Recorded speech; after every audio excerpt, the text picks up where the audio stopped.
এর মধ্যে পশ্চিমবঙ্গে কমিশনের বেনজির পদক্ষেপ, সরাসরি 4 জেলা 7 AROকে সরকারি চাকরি থেকে সাসপেন্ড।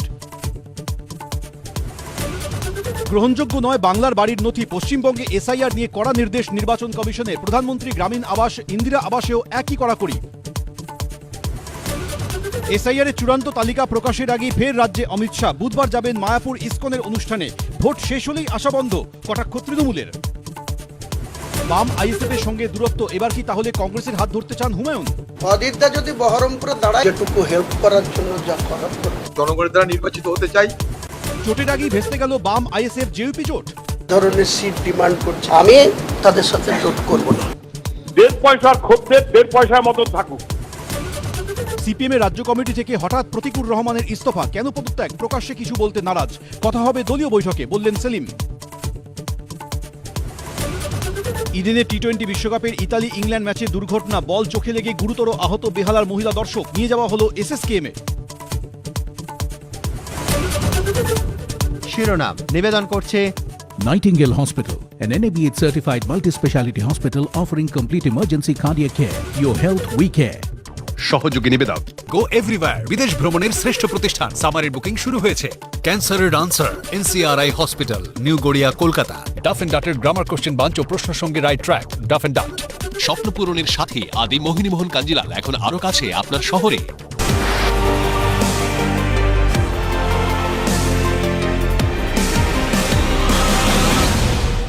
দেখুন, এতদিনে এই বাংলার বিধান অনুষ্ঠানের ধরনটা আপনারা বুঝে গেছেন। কোনো নির্দিষ্ট ফরম্যাট নেই, কোনো প্রশ্নাবলী নেই। আমার সঙ্গে শুধু থাকে কিছু ছবি, যেগুলো ইতিমধ্যেই ইতিহাসের অংশ হয়ে আছে, আর সেই ছবিগুলো নিয়ে আমরা স্মৃতির পথ ধরে হাঁটি। এই বিশেষ পর্বগুলো আমরা শুরু করেছিলাম বঙ্গ রাজনীতির প্রায় পিতামহ ভীষ্ম বিমান বসুকে দিয়ে। আজকে আমরা চলে এসেছি 30 B হরিশ চ্যাটার্জি স্ট্রিটে। তবে না, মুখ্যমন্ত্রী মমতা বন্দ্যোপাধ্যায় নন, ব্যক্তি মমতা বন্দ্যোপাধ্যায়ের একেবারে অন্দর মহলে উঁকি দেব আমরা।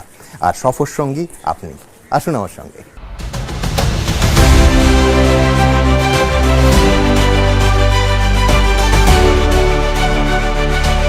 এবার শেষবার আমি এই বাড়িতে এসেছিলাম 2011 সালের 13ই মে। 34 বছরের বামফ্রন্ট সরকারের পতন হলো এবং পরবর্তী মুখ্যমন্ত্রী মমতা বন্দ্যোপাধ্যায়। 3 দশকেরও বেশি সময় ধরে দাপুটে বিরোধী নেত্রী, 1.5 দশক ধরে এই রাজ্যের মুখ্যমন্ত্রী। কতটা পরিবর্তন হয়েছে, ভৌগোলিক পরিবর্তনের কথা বলছি না, কিন্তু সত্যি কথা বলতে এর উত্তর আমারও জানা নেই। কতটা পরিবর্তন হয়েছে তার এর উত্তরই আজ খুঁজব।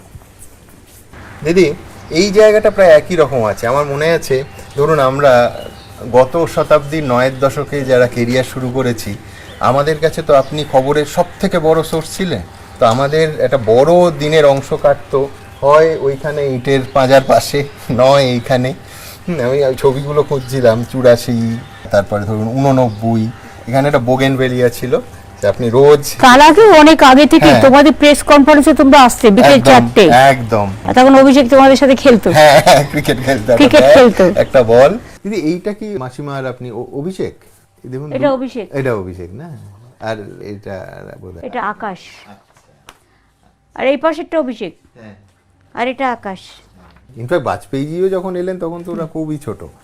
দিদি, আমার মনে আছে যে এই গ্রিলটার রং তখন নীল ছিল, আর আপনি বিরল রাজনীতিবিদদের মধ্যে একজন যিনি লেটার বক্সে নিজের ফোন নাম্বার লিখে রাখতেন। আমার লেখাটা মনে আছে, মমতা ব্যানার্জি, 30 B হরিশ চ্যাটার্জি স্ট্রিট, কলকাতা 26, আর টেলিফোন নাম্বার তখন সম্ভবত ছিল 475 3000 472904। 475 3000 এখনো আছে, তাই? ও, ওটা অফিসে লেখা আছে। আচ্ছা, এইখানে আর তখন তো এত সিকিউরিটি ছিল না। আমার মনে আছে 2000 সালে যখন, সিকিউরিটি এখনো বেশি নেই না আমি বলছি প্রধানমন্ত্রীর ক্ষেত্রে, যখন বাজপেয়ী এলেন 2000 সালে, এই অবধি অ্যাম্বাসেডর গাড়ি এলো। হ্যাঁ, আপনি মাসিমা সব, হ্যাঁ, আমরা এখান থেকে রিসিভ করলাম। আমার সেই ছবিটাও মনে আছে, এইটা। হ্যাঁ,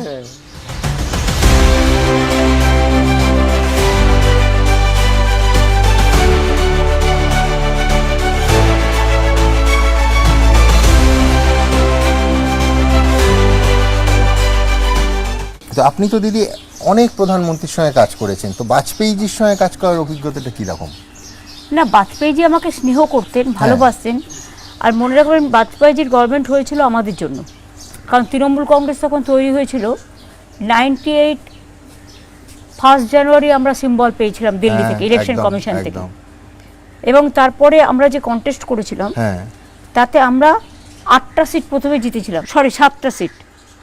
এবং সেই সিট জেতার পরে তখন বাজপেয়ীজির গভর্নমেন্টের মেজরিটি ছিল না।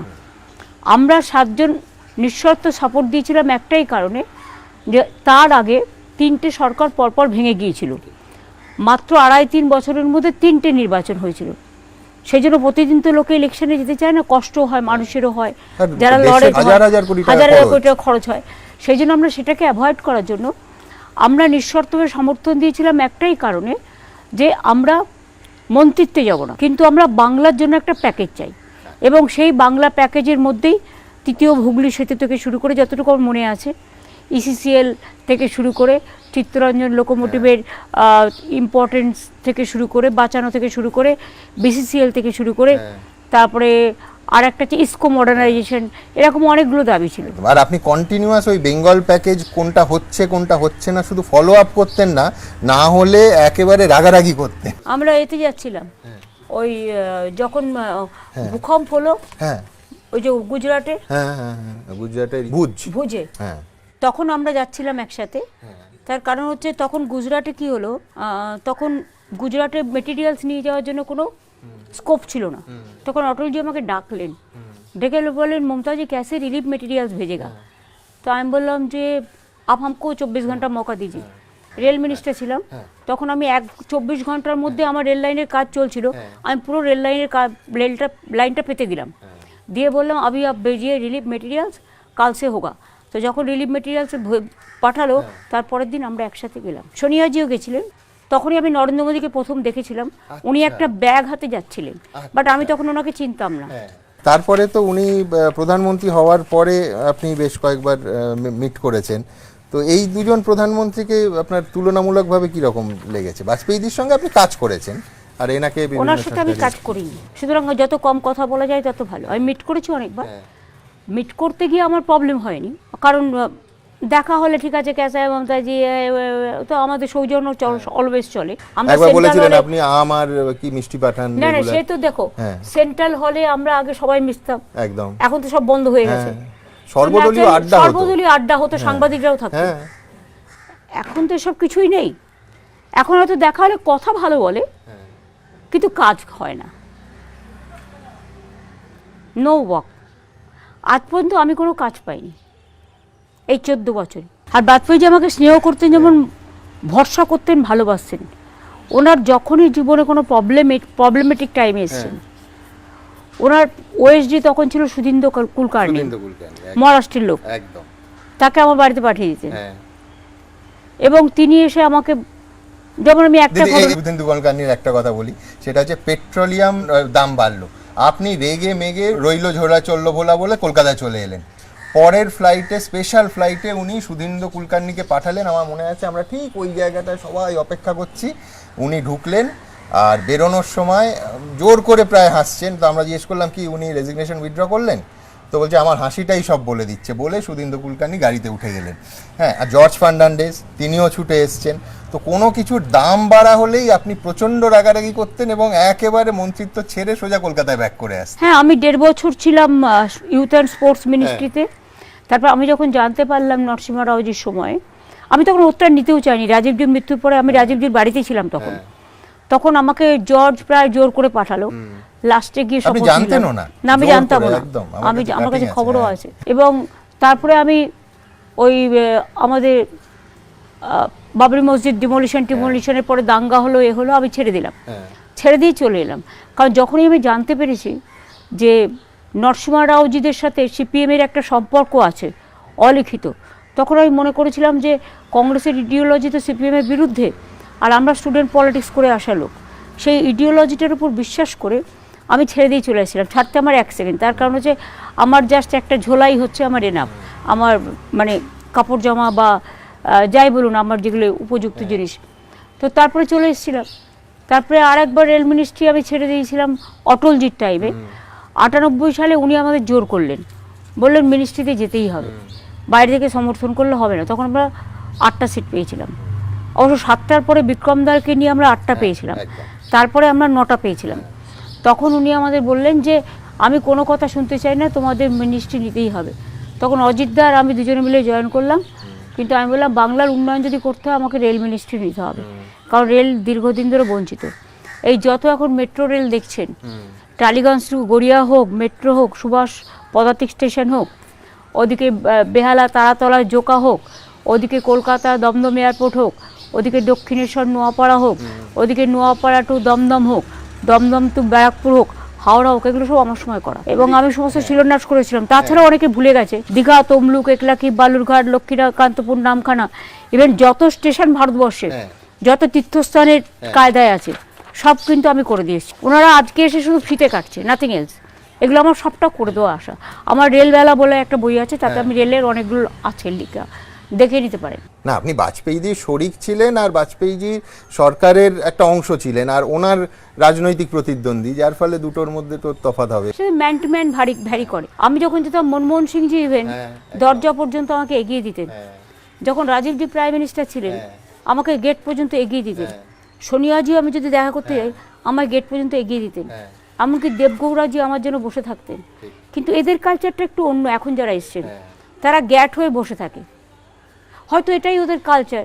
কারণ আমরা তো খুব নিম্ন প্রকৃতির লোক, মানে ধরো আমরা খুব কমনার, লেস ইম্পর্টেন্ট। এবং আমরা কমনার মিন্স কি, আমরা সৌজন্য করি, কেউ আসলেই উঠে দাঁড়াই, এটা আমরা করি। আমার অফিসে যদি কেউ ইম্পর্টেন্ট কেউ আসে, আমি তাকে নিচে লিফট পর্যন্ত গিয়ে রিসিভ করে নিয়ে আসি এবং তাকে আমি গাড়িতে তুলে দিই। আমি সেটা বলছি না। যেমন আমি সেদিনকে মিট করতে গেলাম একজনকে, তোমরা জানো, যেটা বয়কট করে এলাম, প্রোটোকল অনুযায়ী কিন্তু তিনি আমাদের অনেক নিচে, কিন্তু তারা গ্যাট হয়ে বসে রইলেন। কেউ একটা উঠে দাঁড়ানো সৌজন্য মনে করলো না। আমরা কিন্তু ফুল মিষ্টি নিয়ে গেছিলাম, এবং আমরা 20 মিনিট বসেছিলাম বাইরে ড্রয়িং রুমে, 4টে টাইম দেওয়ার পরেও। এটা আমি বলতে ভুলে গিয়েছিলাম, এখন মনে পড়লো। এবং সবাইকে সই করিয়েছে, সবাইকে সই করেছে, শুধু আমি সই করিনি, অভিযোগও সই করেছে।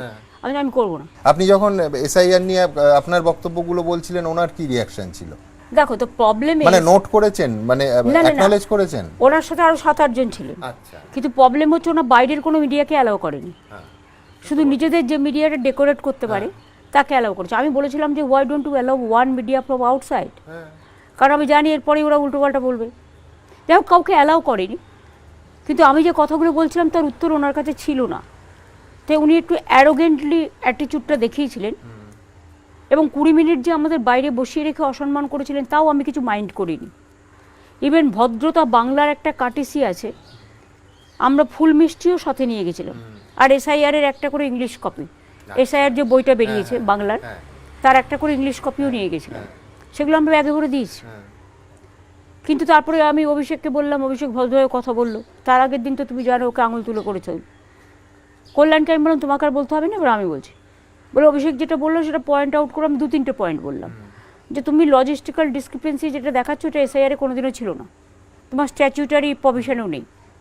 2 হচ্ছে তুমি মেয়েদের বিয়ে হচ্ছে, তুমি তার নাম কেটে দিচ্ছ, টাইটেল চেঞ্জ করছো বলে। এটা তাদের অধিকার, তারা বাবার নাম লিখবে না, শ্বশুরের নাম লিখবে না, বরের নাম লিখবে, এটা তুমি কেটে দিচ্ছ।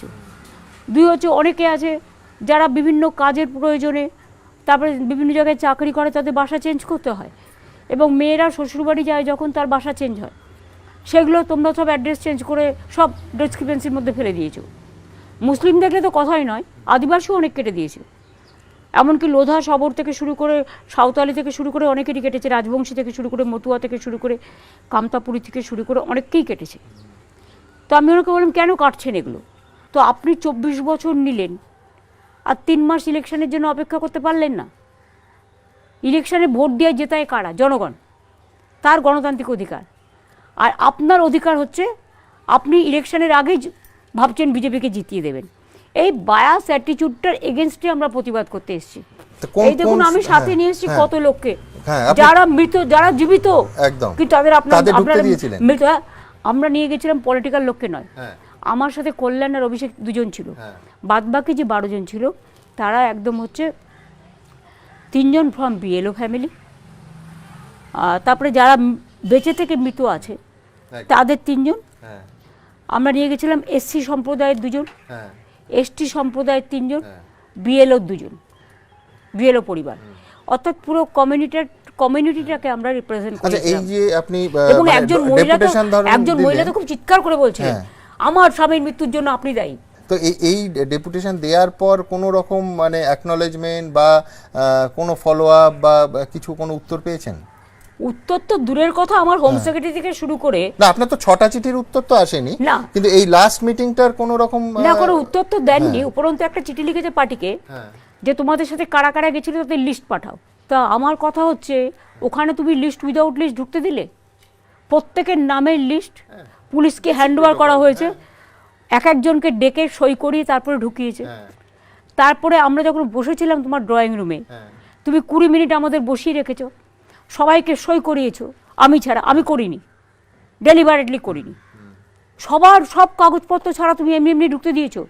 তা তুমি আজকে হঠাৎ তোমার কি প্রয়োজন পড়লো যে তুমি বলছো নামের লিস্ট পাঠাও? তারপরে কি তাদের বাড়ি গিয়ে থ্রেট করা হবে? Is it that threat perception? আর সবথেকে বড় কথা, আমি আমরা পজিটিভ অর্থে পুলিশকে জিজ্ঞেস করুক না লিস্ট পেয়েছে কিনা। না, আমি পজিটিভ অর্থে যে উনি ওই কেসগুলোকে আলাদা ভেরিফাই করবেন, সেটা তো ইস্যু না। ইস্যু হচ্ছে যে ক্যাটাগরিগুলোতে হচ্ছে সেই ক্যাটাগরিগুলোকে উনি কিভাবে অ্যাড্রেস করছেন। কিচ্ছু করেনি। হ্যাঁ, এই তো মাইক্রো ম্যানেজমেন্টের বিষয় না, কিচ্ছু করেনি। এই প্রথম মাইক্রো অবজারভার, এটা এই প্রথম, দিস দ্য ফার্স্ট টাইম করা হয়েছে। এবং বেঙ্গলে করা হয়েছে ম্যাক্সিমাম 8,300। তার মধ্যে আর্ট অ্যান্ড ক্রাফট টিচারও আছে। আর্ট অ্যান্ড ক্রাফট টিচারকে আমি রেসপেক্ট করি, কিন্তু তারা প্রত্যেকে হচ্ছে গভর্নমেন্ট অফ ইন্ডিয়ার লোক, যাতে ওদের দিয়ে যা ইচ্ছে তাই করতে পারে। ত্রিপুরা থেকে 4 জন IAS অফিসার এসছে আমি শুনেছি, এবং তারা বসে এমনকি সুপ্রিম কোর্টের অর্ডারের পরেও তারা যে মাইক্রো অবজারভার যে লগ ইন করেছিল, লজিক্যাল ডিসক্রিপেন্সি, মিসম্যাপ এবং বাড়ি শিফটিংয়ের জন্য বাদ দেয়া, জীবিত মানুষকে মৃত ঘোষণা করা, এখনো পর্যন্ত সেটাকে ছাড়েনি অনেক জায়গায়। উপরন্ত ভয় দেখাচ্ছে। 28 তারিখ ফাইনাল লিস্ট। হ্যাঁ দিদি, অটল বিহারী বাজপেয়ী, আমার মনে আছে সুধীন্দ্র কুলকার্নি যখন এলো তখন বোধহয় আপনাকে পার্সোনালি ফোন করলেন এবং বললেন যে ওনার ওই নি অপারেশন ছিল, হাঁটুর অপারেশন আছে, আমি দেখতে গেছিলাম মহারাষ্ট্রে, মুম্বাইতে। তো বললেন যে এখন এর মধ্যে কোনো মাথা গরম করে তুমি কিছু করবে না। হ্যাঁ, এইরকম ছিল। না, সেটা আমি মুম্বাইতে গিয়েছিলাম। না, আরেকটা জিনিস অনেকে জানে না, হ্যাঁ, যেটা হচ্ছে এবার কথা ভান্ডারে আমি কিছুটা লিখেছি এই বইটায়, সবটা লিখিনি। যেটা হচ্ছে যখন APJ কালাম প্রেসিডেন্ট হলো, অনেকে কৃতিত্বটা নিয়েছিল, তা নয়। আমাকে হঠাৎ করে ডেকে পাঠানো হলো, তখন আমি রেল মিনিস্টার ছিলাম। আমাকে সুধীন্দ্র কুলকার্নি ফোন করলো, করে বললো PM wants to talk to you, just come. আমি তখন গেলাম। আমি দমদম এয়ারপোর্ট থেকে বাড়ি পৌঁছতে পারিনি, দেখছি গিয়ে বসে আছি। আমি বললাম কিয়া হুয়া? তখন বলছে যে এরকম অটলজি কথা বলতে চাইছে। তো অটলজি ফোন করলে, আমি বললাম बताइए। তখন বললো যে ममता जी बताइए तो ऐसा कौन कैंडिडेट हो सकता है जिसको सब आदमी मान लेंगे, सपोर्ट करेंगे? আমি 1 সেকেন্ডও ভাবিনি, আমি বললাম APJ কালাম। তখন আমাকে বললো क्या कांग्रेस भी मान लेंगे? আমি বললাম জরুর মান लेंगे। তখন তার পরের দিন NDA মিটিং ছিল, উনি কাউকে কিছু বললেন না, ওই নামটা বায়োডাটাটা শুধু টেবিলে ফেলে দিলেন এবং APJ কালাম প্রেসিডেন্ট হলেন। মানে এই স্নেহটা কত গভীর। আমি কি ইন্টারেস্টিং, এই বাড়ির সঙ্গে পরের দিনে আনন্দবাজার পত্রিকায় লিখছে, টালির চালের ঘরের ভোল বৃহস্পতিবার বিকেলে একটুও পাল্টায়নি, খাটের ওপর ছত্রিতে প্রতিদিন ভাঁজ করে রাখা সেই কাঁচা শাড়িগুলো একটু এদিক ওদিক হয়নি, সেখানেই একটা প্লাস্টিকের চেয়ারে আপনি বসিয়েছিলেন, মালপোয়া খাইয়েছিলেন, তার সঙ্গে ডালের বড়া, মালপোয়াটা ভালোবাসছে। তারপর বোধহয় গাড়িতেও তুলে দিয়েছিলেন এখানে। আমি ডানকুনি থেকে প্রায় আকবর তখন বেঁচে ছিল, উনি যে মিষ্টিগুলো ভালোবাসতেন, সেই ডানকুনির একটা দোকান থেকে আমি নিয়ে যেতাম। আচ্ছা, আর একটা খুব ইন্টারেস্টিং সংলাপ, সেটা হচ্ছে যখন মাসিমা বলছেন যে মেয়েকে আপনার হাতে সঁপে দিয়েছি, আপনার কাছেই রাখবেন, দেখবেন, আপনি পাশ থেকে বলছেন যে লড়কি বহুত বদমাশ হ্যায়, বহুত তং করতি হ্যায়, আর উনি বলছেন না না না না না। দিদি, আমার মনে আছে আপনি যখন বাইরে কোথাও যেতেন, একদম এই পর্যন্ত মাসিমা আসতেন এবং আপনার হাতে বোধহয় মানে ইয়েও ছিল যে রাজ্যের মধ্যে কোথাও গেলে 5 টাকা, হ্যাঁ, দেশের মধ্যে কোথাও গেলে 10 টাকা, আর যদি কখনো কালে ভদ্রে বিদেশে যান 50 টাকা, 100 টাকা। আচ্ছা, 100 টাকা। তো কি করতেন সেই টাকাগুলো খরচ করতেন? দেখো, আমাদের সব ভাই বোনদের কাছেই কিছু কিছু আছে, আমি তোমাকে আজও দেখাতে পারি, আমি রেখেছি। আচ্ছা, ওই টাকাগুলো নিশ্চয়ই আচ্ছা কিছু আছে আমার কাছে, আমি একটা কৌটোর মধ্যে রেখে দিয়েছি, কারণ ওটা মায়ের আশীর্বাদ। প্রতিদিন আমরা দেখতাম যে মাসিমা ওই বেরোনোর সময় হাতে মুঠোর মধ্যে এইরকম ভাবে টাকা দিতেন। আপনি বলছিলেন যে সেইগুলো আপনি আজকেও সংগ্রহ করে রেখেছেন, কিছুটা দেখাবেন? 2011 সালের কিছু আছে, তার কারণ হচ্ছে আমি যখনই বেরোতাম, আমি শুধু নয় আমাদের ভাই বোনেরা সকলেই রেখেছে, মানে আগে 5 টাকা দিত, তারপরে বেড়ে 10 টাকা হয়েছিল। এবং এ দেখো কত 10 টাকার নোট, এগুলো সমস্ত মায়ের টাকা, দেয়া টাকা। এবং যখন বাইরে যেতাম তখন 100 টাকা দিত, দেখো সেটাও আছে। তার কারণ হচ্ছে এটা আমি মায়ের স্মৃতিটাকে রক্ষা করে রাখি। তারপর এর মধ্যে ভর্তি আছে 10 টাকা তখনকার দিনে, এগুলো হচ্ছে মায়ের দেয়া, এটা মায়ের দান, এবং এটা আমি আশীর্বাদ হিসেবেই রাখি। সুতরাং এটা আমার কাছে চিরকাল থাকবে। বাইরে গেলেই মা দিত, মার যা ক্ষমতা মা তাই দিত। 10 টাকা দিত এখানে কোথাও গেলে, বাইরে গেলেই। দিল্লি গেলে 100 দিত, এই দিল্লি গেলে মনে হয় 100 দিত, আর বাইরে গেলেও 100 দিত। যা পারতো দিত, দিত তো, এটাই বড় কথা।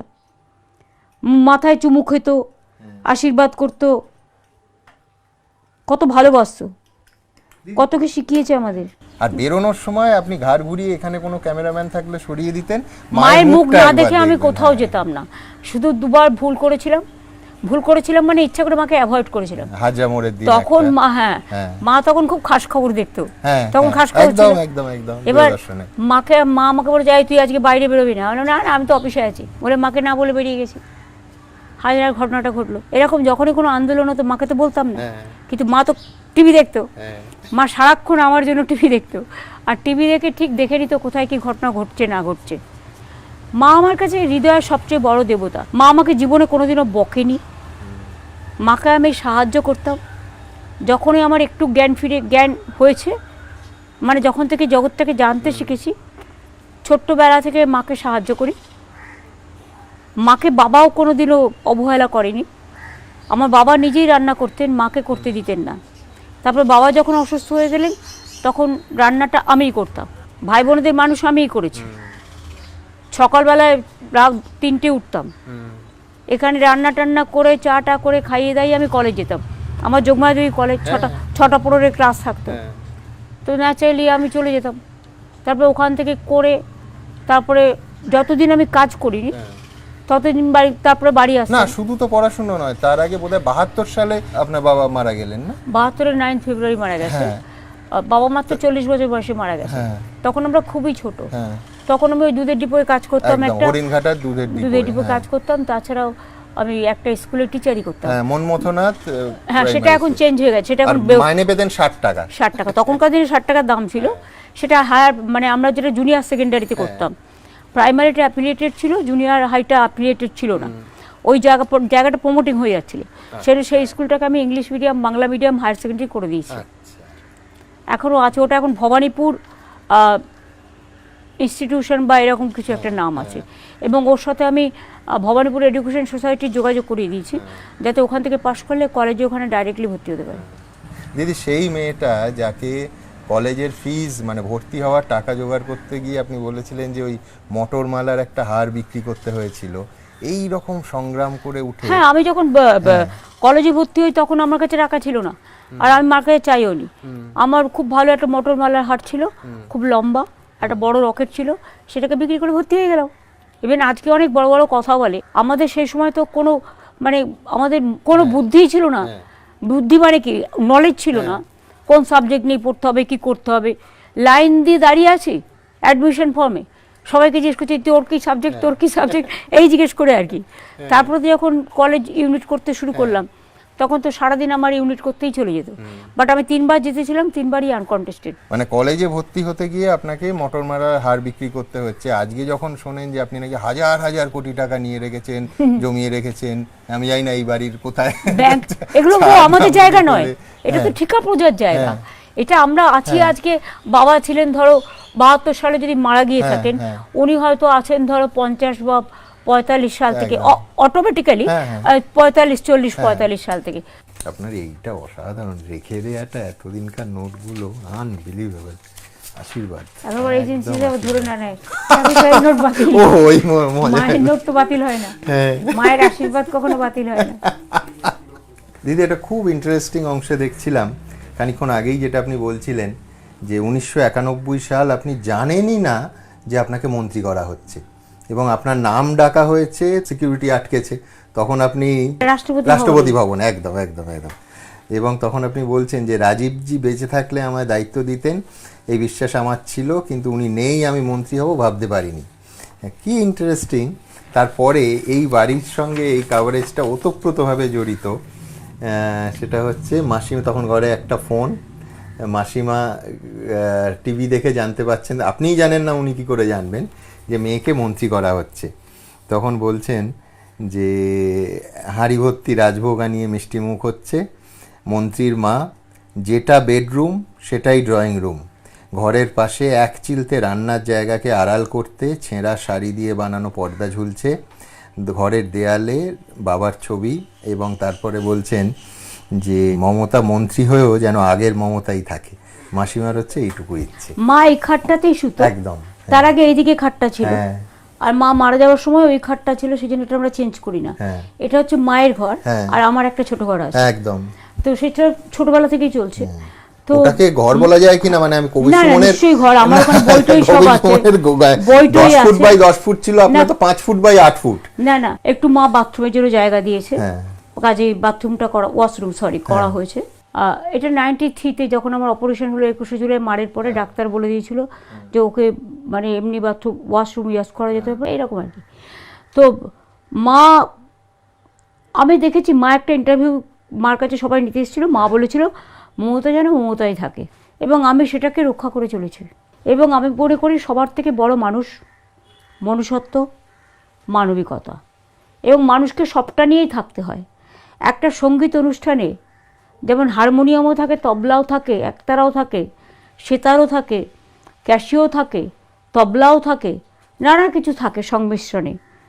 তেমনি জগতেও বাঁচতে হলে সব ধর্ম, সব বর্ণ, সব জাতি, সব সম্প্রদায়, সমগ্র মানুষ, কেউ সাদা হতে পারে, কেউ কালো হতে পারে, কেউ বেটে হতে পারে, কেউ লম্বা হতে পারে, আমাদের 5টা আঙুল তো সমান নয়।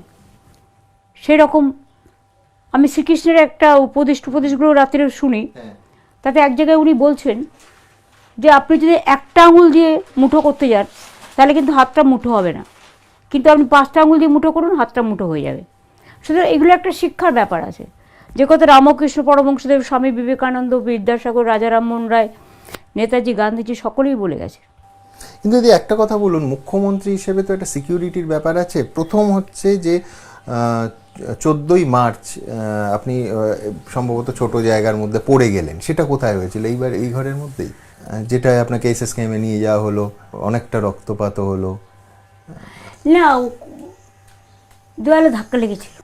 আসলে ছোটো বলে ওই ধাক্কা খাই আর কি, মাঝে মাঝে কাঠের এই দরজাগুলো আছে না, এইগুলো কোনগুলো ভীষণ ডেঞ্জারাস। আরেকটা 2022 সালে আপনার, আমি এই জন্য সিকিউরিটি প্রশ্নটা বলছি, যে গোটা রাত ভেতরে থাকে না কে সিকিউরিটি, না ভেতরে থাকে না, কিন্তু আমি বলছি একজন রড নিয়ে নাকি ঘরের মধ্যে 2022 সালে বসেছিল, অনেকবার হয়েছে। হ্যাঁ, এটা কি এটা ওই দিকটা হয়েছে, আচ্ছা, মানে ঘরের অপোজিটে হ্যাঁ হয়েছে, 3-4 বার হয়েছে। বন্দুক নিয়েও এসছে, এ নিয়েও এসছে, আর যখনই কিছু করে তখনই বলে দেয় আমি সাইকিয়াট্রিক পেশেন্ট, অথবা পুলিশ বলে দেয় ওরা পাগল। অ্যাকচুয়াল কোনো ইনভেস্টিগেশন এখনো পর্যন্ত সেরকম হয়নি।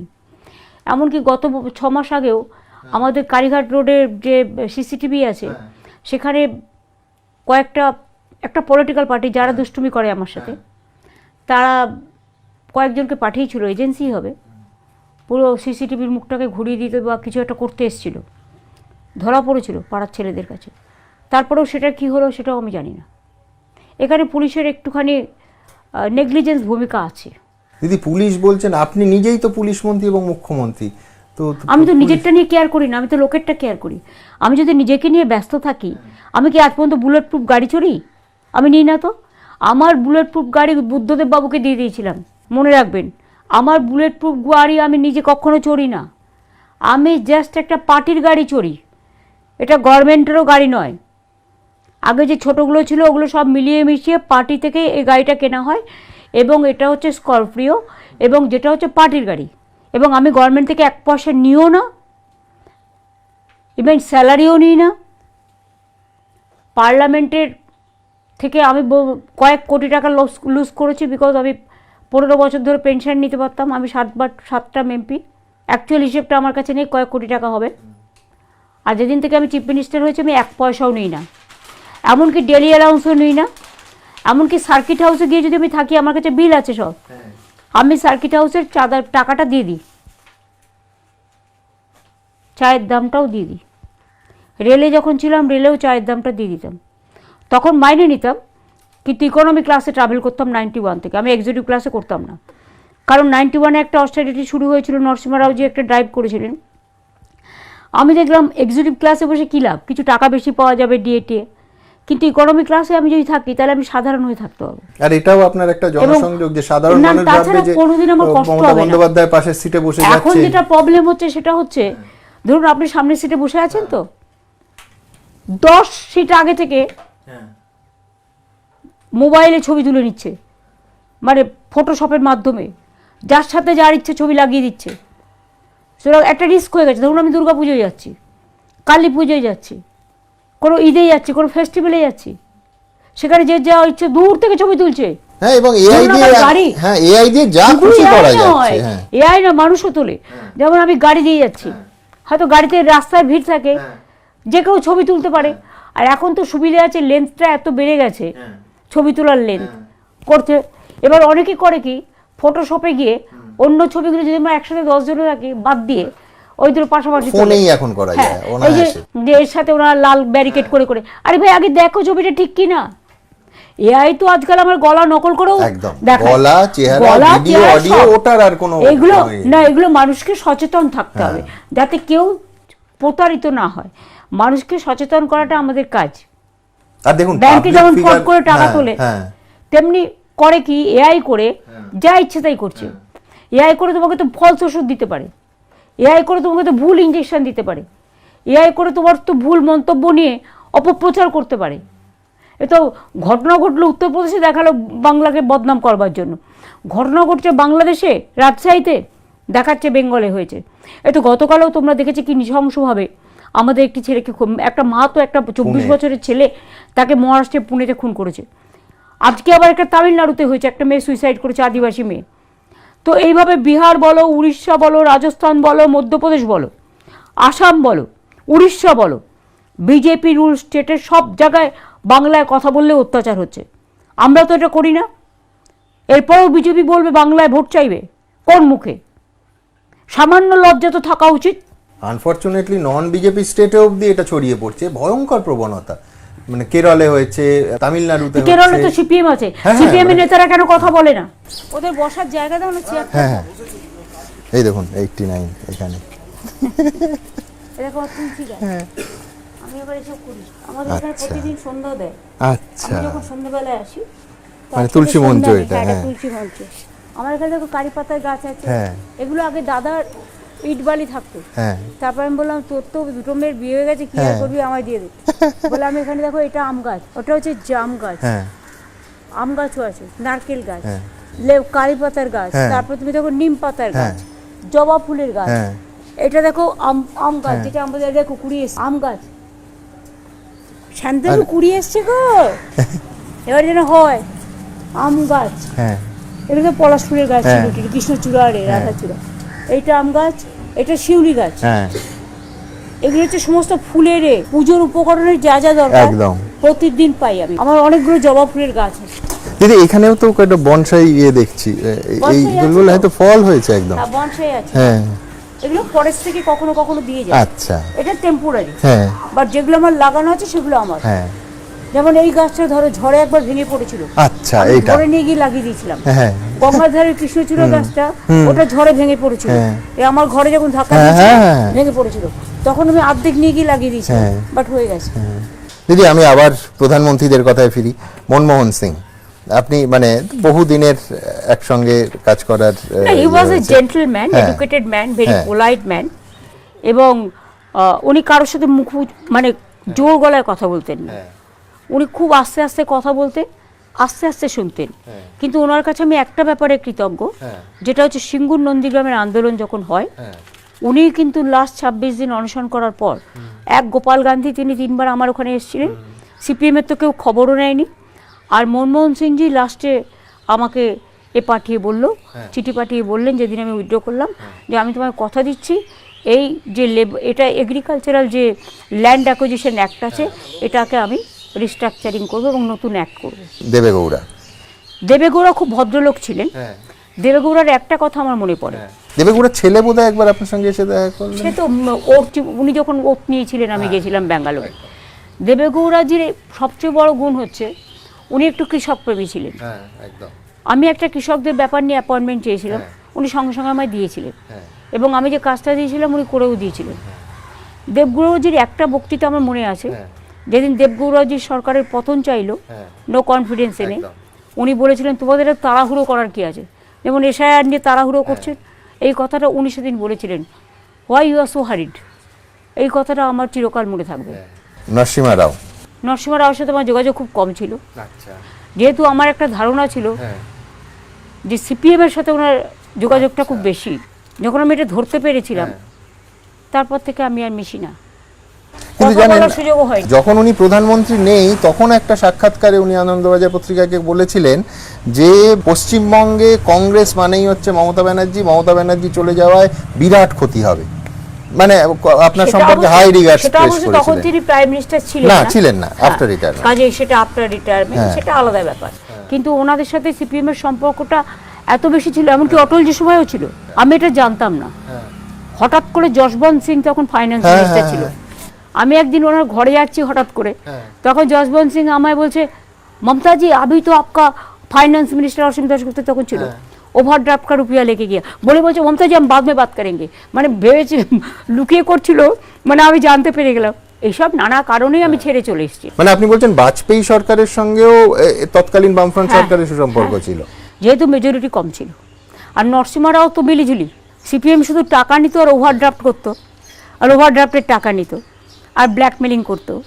তখন থেকে আমি জানতে পারি যে এরা এইসব করছে, যার জন্য নরসিমা রাওর সময় রাজীবজির মৃত্যুর পরে কংগ্রেসে কেউ আমাকে আর সেরকমভাবে, আমার সাথে কারো রিলেশন ছিল না সোনিয়াজি ছাড়া। কাজেই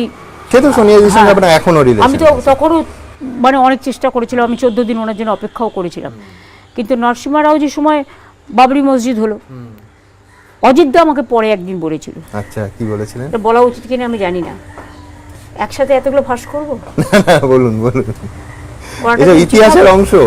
হ্যাঁ, অবশ্য উনি এখন নেই, মারা গেছেন এই আর কি। অজিতদা তখন ইনফরমেশন কালচার মিনিস্টার ছিলেন একদম নরসিমা রাওজির আমলে। আমি ছেড়ে চলে এসেছি। অজিতদা আমায় বলেছিলেন যে, আমি বললাম অজিতদা আপনি ইনফরমেশন কালচারে ছিলেন, আপনি জানতে পারলেন না ওরা বাবরি মসজিদটা ভাঙছে? তখন অজিতদা আমায় বলেছিলেন, শোনো আমি বলেছিলাম, আমাকে বলেছে চুপচাপ রহো। আজকে অজিতদেব বেঁচে নেই, থাকলে হয়তো বলে দিতেন। আপনি বলছেন পুরোটা ওই ভাঙাটা ছিল পূর্ব পরিকল্পিত? একদম, এটা আমার মনে হয়েছে পরে কথা শুনে, মানে এটা নরসিমা রাওজির একটা প্ল্যান ছিল। মারাত্মক যে ঘটনায় ভারতবর্ষের ইতিহাস এত মানুষ, আর এখানে কত দাঙ্গা হচ্ছে, তখন কেউ নেই, তখন আমি একা ঘুরে বেড়াতাম। একদিন শুধু মাদারের সাথে আমার দেখা হয়েছিল লোরেটোতে, আমি এখানে বসে বসে রান্না করতাম, সেই খাবার লোককে দিয়ে আসতাম। আমার সাথে কাকুলি আর সুদর্শনদা থাকতো, আর সুদর্শন গজদস্তিদের গাড়িটা করে আমরা যেতাম 3 জনে মিলে, গিয়ে আমরা এলাকায় খাবার পৌঁছাতাম। পুরো কলকাতা তো জ্বলছিল, এমনকি সিপিএমের তো সেদিন কেউ বেরোয়নি রাস্তায়। হিন্দু এলাকায় গেলে আমাকে মারছে, গাড়ি ঘেরাও করছে, আর মুসলিম এলাকায় গেলে তরোয়াল দিয়ে মারছে। আমি তো সব ঘটনার সাক্ষী আছি। তা সত্ত্বেও সেই সময় আমরা রাস্তায় নেমে কাজ করেছি। আমি নিজে একদিন রাইটার্সে গিয়েছিলাম, গিয়ে বুদ্ধবাবুদের বলেছিলাম যে আপনাদের যদি কোনো প্রয়োজন থাকে আমাকে বলবেন, কারণ আমি কোনোদিন দাঙ্গাকে প্রশ্রয় করিনি এবং প্রশ্রয় করে বাঁচিয়েও নি, দিয়েও নি। যদি ভিপি সিং আমাকে ভালোবাসছেন। দেখো আমি একটা কথা বলি, হয়তো এটা ঠিক উনি রাজীব গান্ধীর বিরুদ্ধে বিরোধিতা করে জিতেছিলেন, কিন্তু আমি রাজীবজিকে বেশি ভালোবাসতাম। কিন্তু ভিপি সিং আমাকে ভালোবাসতেন। রাজীবজির আমলে উনি যখন ফাইন্যান্স মিনিস্টার ছিলেন, তখন আমার বেশ মনে আছে সিপিএম কোনো কোয়েশ্চেন করলেই সিপিএম বেঞ্চ থেকে, তখন আমি সবে জিতে গেছি, নতুন এমপি, ইয়াংয়ের সকলের মধ্যে সবাই আমাকে খুব স্নেহ করতো। তখন আমি মধুর দণ্ডবতীজিকে দেখেছি, ইন্দ্রজিৎ গুপ্তকে দেখেছি, গীতাদিকে দেখেছি, আমি জর্জকে দেখেছি, ওরা কি সওয়াল করতেন। তো তখন ভিপি সিং রাজীব গান্ধীর আমলে অর্থমন্ত্রী ছিলেন প্রথম দিকে। তো তখন উনি বলতেন সিপিএমকে, you want reply, Mamata is here, there is a direct communication, so Mamata will reply to your question. মানে এতটাই ভালোবাসতেন, স্নেহ করতেন।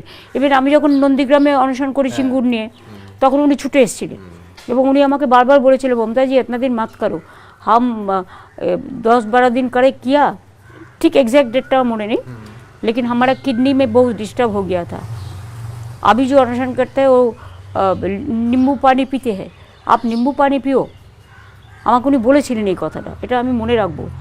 আর একটা কথা হচ্ছে, এটা আমাকে গোপাল গান্ধীও বলেছিলেন যে গান্ধীজিও যখন অনশন করতেন উনি 3 মাস আগে শরীরটাকে মেডিকেটেড করতেন ছাগলের দুধ খেয়ে, এবং এখনও যারা অনশন করে তারা নিম্বু পানি ম্যাক্সিমাম সব খায়, কারণ জলটা হচ্ছে কিডনিটাকে প্রোটেকশন দেয়।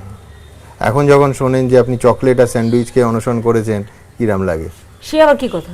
আপনার বিরোধীরা যখন বলে যে আরে আমার বিরোধীরা তো যা বলে আমি ওয়েলকাম করি, কিছু তো বলতে হবে।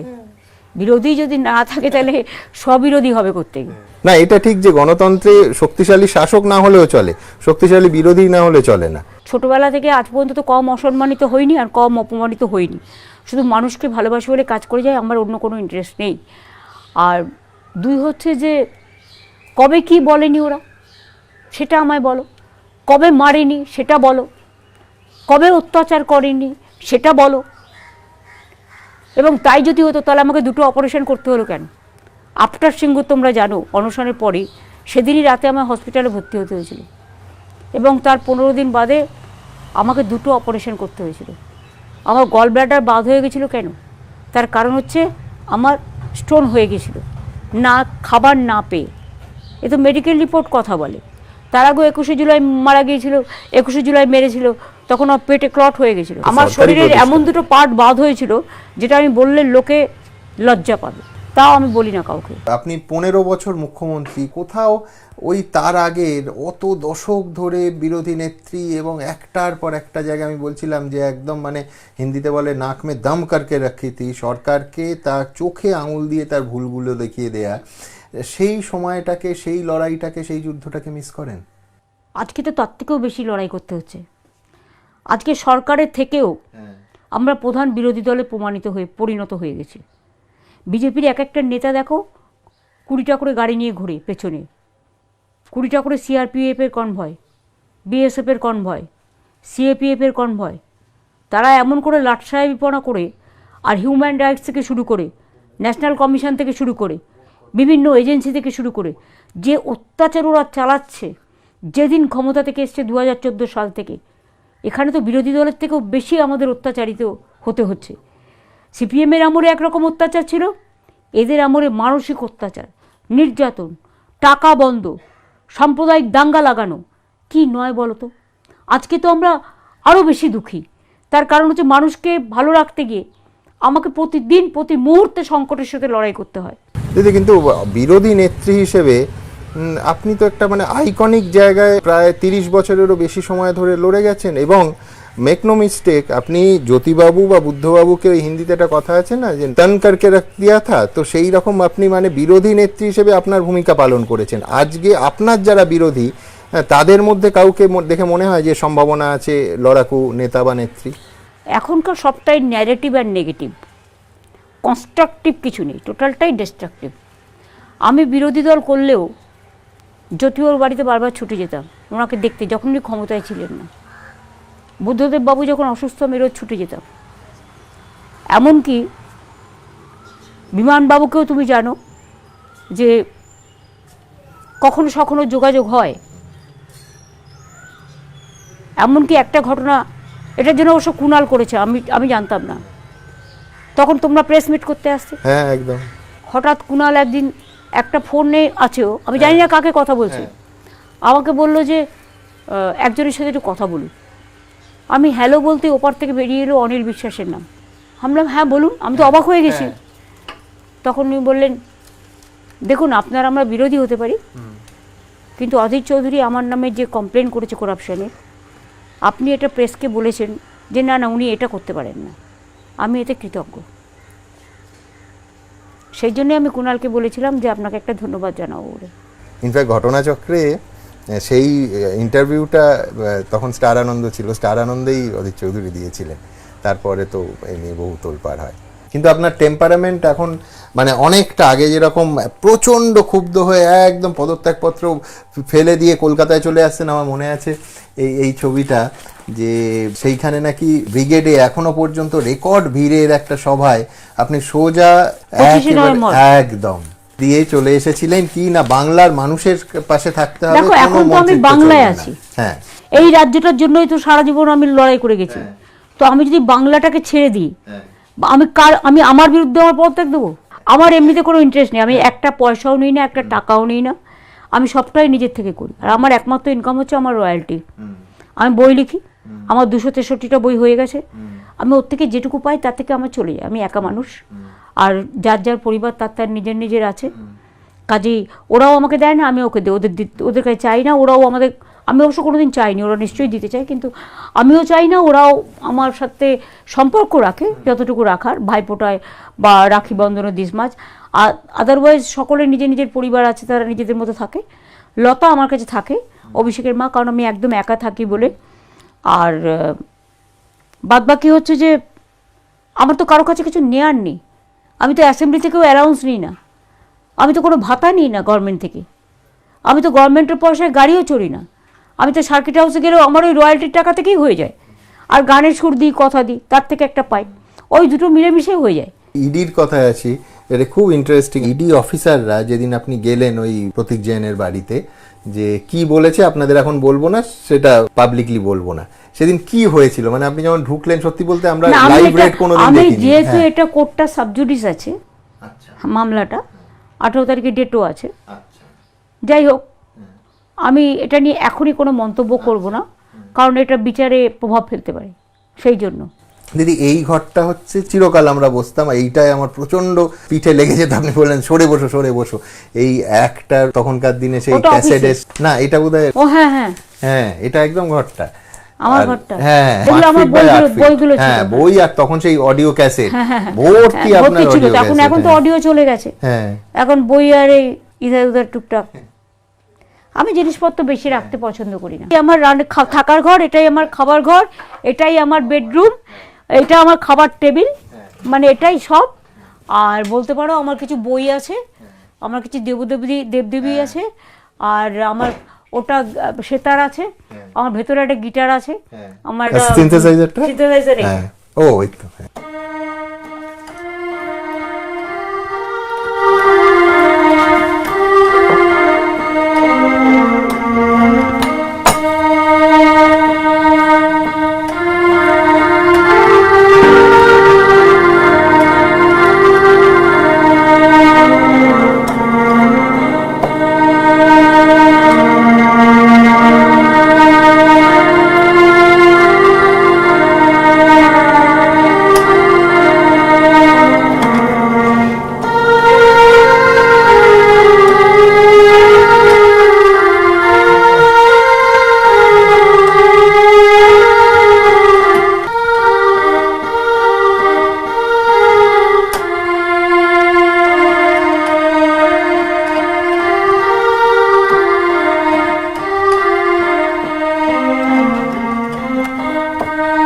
এবং ওই দেখো একতারা আছে, আর এখানে একটা মা সরস্বতী আছে ছোট্ট, এই যে এইটা দেখো বিশ্ব বাংলার, এই পাশে বইয়ের কোণে।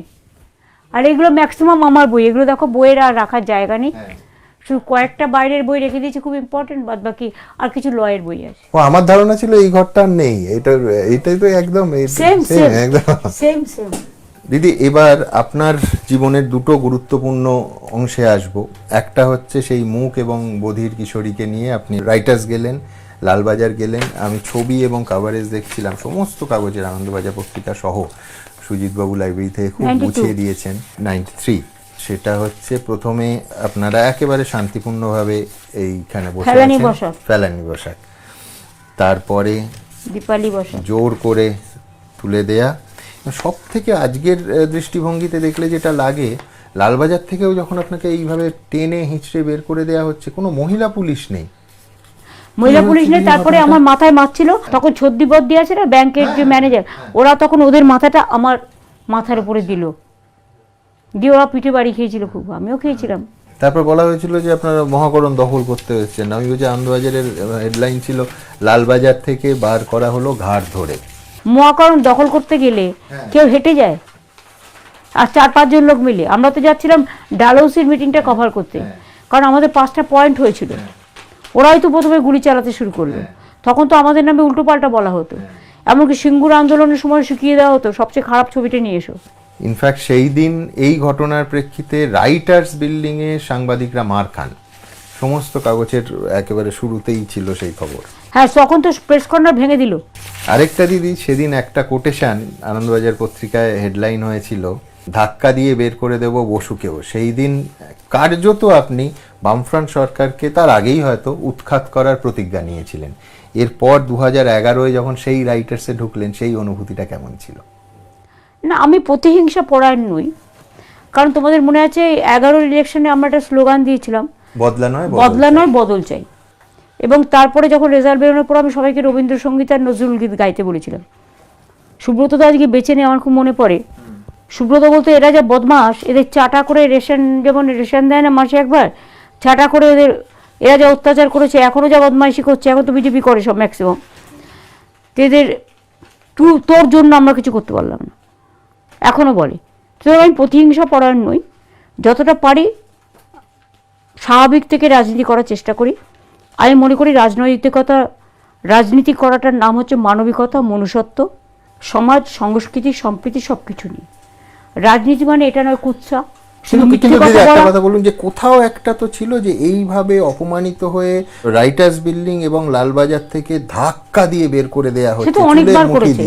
সে ভেজাল তেল বেহালা থেকে শুরু করে 21শে জুলাই থেকে শুরু করে সিঙ্গুর নন্দীগ্রাম থেকে শুরু করে আমতার কান্দুয়া থেকে শুরু করে তোমার মেমারি থেকে শুরু করে তোমার আমি 3টে কোর্টে কেসে যে লড়েছিলাম। একটা কেস ছিল পঙ্কজ ব্যানার্জিকে অ্যারেস্ট করে নিয়ে গেছিল হিউম্যান রাইটস কোর্ট আলিপুর কোর্টে। একটা লড়েছিলাম ব্যাংশালে একজন সাংবাদিককে অনৈতিকভাবে অ্যারেস্ট করা হয়েছিল, তাকে ছাড়ানোর জন্য। আর একটা কেস আমি লড়েছিলাম হুগলিতে, তার কারণ হচ্ছে একটি বধির ছেলে গুলিতে মারা গেছিল পুলিশের, তার বাবা ডেড বডি চেয়েছিল, ওরা ডেড বডি দেয়নি।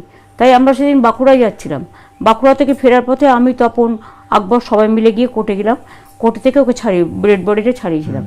আর একটা কেস আমি করেছিলাম, আমার মনে আছে, সেটা হচ্ছে কুমারগঞ্জে, যখন পার্থ সিংহ রায় মারা গিয়েছিল পুলিশের গুলিতে, তখন প্রায় 100 ছাত্রছাত্রীকে অ্যারেস্ট করেছিল, তখন তাদের বের করার জামিনের দাবিতে করেছিলাম।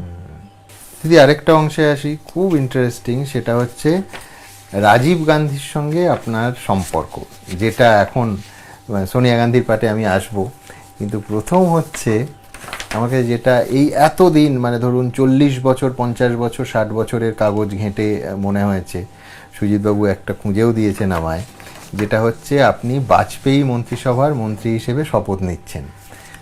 সারপ্রাইজিংলি, বিস্ময়কর, সেটা হচ্ছে সোনিয়া গান্ধী সেদিন আপনাকে একেবারে নিবিড় আলিঙ্গনে কাছে টেনে নিলেন, শুধু না, বলেছিলেন come back Mamata, please come back, যখন আপনি বাজপেয়ী সরকারের মন্ত্রী হিসেবে শপথ নিচ্ছেন। এই সম্পর্কের সমীকরণটাকে কিভাবে ব্যাখ্যা করবেন? এটা পার্সোনাল রিলেশন। আচ্ছা, আসলে রাজীবজি যখন প্রাইম মিনিস্টারও ছিলেন, উনি আমাকে খুব স্নেহ করতেন। একদম। এবার মোটা হয়ে গেলে বলতেন ওই পুটিং আপ ইউর ওয়েট, আবার কখনো কখনো বলতেন নানা রকম ব্যাপার আছে। উনি একমাত্র লোক যে আমার youth Congress president, state youth কংগ্রেসের প্রেসিডেন্টশিপের লিস্টে অ্যাপ্রুভ করে দিয়েছিলেন। কাজে উনি আমাকে খুব স্নেহ করতেন, ভালোবাসতেন, এবং সম্ভবত এখনো করেন। আমি সোনিয়া গান্ধীর কথা বলছি। হ্যাঁ, সেটা পার্সোনালি হয়তো করে, কিন্তু অনেক সময় তো নানা রকম চাপ থাকে, করতে পারে না। যাই হোক, রিলেশনটা আমরা রাখি, দেখা হলেই হ্যালো হাই, কথাবার্তা, এগুলো তো চলে।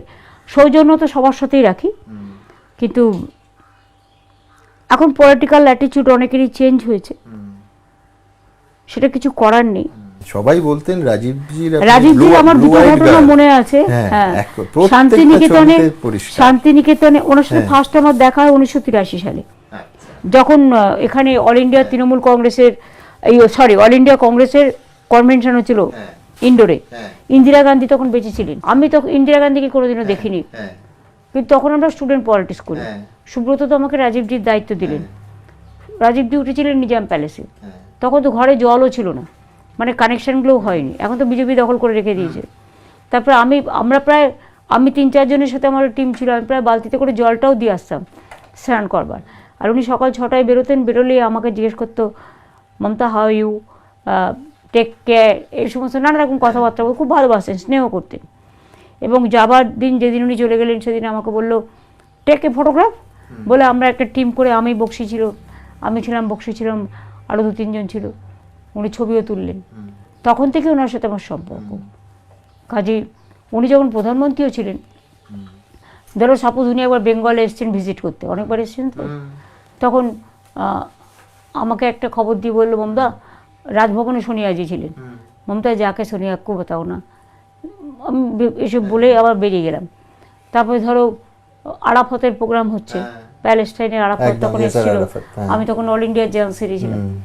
তো আর রাজীবজি ঢুকছেন, আমাকে বলে মমতা সোনিয়াজিকে बैठाओ না। তো এরকম উনি আমাকে অনেকটা ভালোবাসতেন এবং খুবই স্নেহ করতেন, যার জন্য মৃত্যুর আগেও তিনি একদম অজিতদা, প্রিয়দা সবাই তখন মন্ত্রী ছিল, এত রিকোয়েস্ট করা সত্ত্বেও উনি বলেছেন না, ফার্স্ট মমতার মিটিং করবো, তারপর অন্য কোনো মিটিং করবো। দেশপ্রিয় পার্কে সেই মিটিং। ইভেন আমি যখন 84-এ দাঁড়িয়েছিলাম, তখন তো উনি জেনারেল সেক্রেটারি ছিলেন ইন্দিরা গান্ধীর মৃত্যুর পর নভেম্বরে। তখন উনি আমাকে লোক পাঠিয়ে জিজ্ঞেস করেছিলেন আমার পয়সার প্রয়োজন আছে কিনা। আচ্ছা, আমি বললাম না, আমার আর দরকার নেই, আমার হয়ে গেছে। দিদি 1990 সালে আনন্দবাজারের শিরোনাম, মমতা বন্দ্যোপাধ্যায় পশ্চিমবঙ্গ যুব কংগ্রেসের সভানেত্রী নিযুক্ত হলেন, কংগ্রেস সভাপতি রাজীব গান্ধীর নির্দেশে আপনার এই পদটা হলো, এবং ফোন করে আপনাকে বললেন যে তোমাকে রাজ্য যুব কংগ্রেসের দায়িত্ব নিতে হবে, তৈরি হও। আমি বলছি এই রকম স্নেহ পেয়েছেন আর কি, এবং অনেক কংগ্রেস নেতা ঈর্ষাও করতেন না আপনাকে। ইভেন 90-তে যখন আমাকে মেরেছে, 16ই আগস্ট মারলো তো হাজরায়, একদম প্রায় মৃত্যুর মুখ থেকে আমি ঘুরে এলাম। তো উনি আমাকে 13ই আগস্ট ডেকে পাঠালেন, আমি গেলাম একদিনের জন্য। আমি বললাম দেখো 16ই আগস্ট আমাকে তুমি ছিলে, আমি যেতে পারবো না, আমি থাকতে পারবো না। 13ই আগস্ট ডেকে পাঠালেন। তো আমাকে বললো মমতা তুমকো মারনে কা লিয়ে কোশিশ কর রহে। খবর পেয়েছে, কারণ তখন চন্দ্রশেখর ছিল প্রধানমন্ত্রী, তখন উনি ছিলেন। তখন তো কংগ্রেসের সাপোর্ট নিয়ে গভর্নমেন্টে ছিল। আমাকে বললো তুমকো মার্ডার করে দেগা, প্লিজ টেক কেয়ার, এটা উনি আমাকে বলেছিলেন। তারপরে আমি যখন হসপিটালে ভর্তি হই, আমি বামপন্থীর কোনো একজন মন্ত্রীর কাছ থেকে শুনেছিলাম, যখন আমার জ্ঞান নেই, মাথায় ওই রকমভাবে রক্ত ঝরছে, দুটো হাতে, পুরো হাতের আলনাটা এখনও নেই, পুরো চেপে গেছে, মানে যেহেতু মাথায় হাত দিয়েছিলাম বলে, ওইটা হাতটা না উঠলে সেদিনই তখনই ডেথ হয়ে যেত।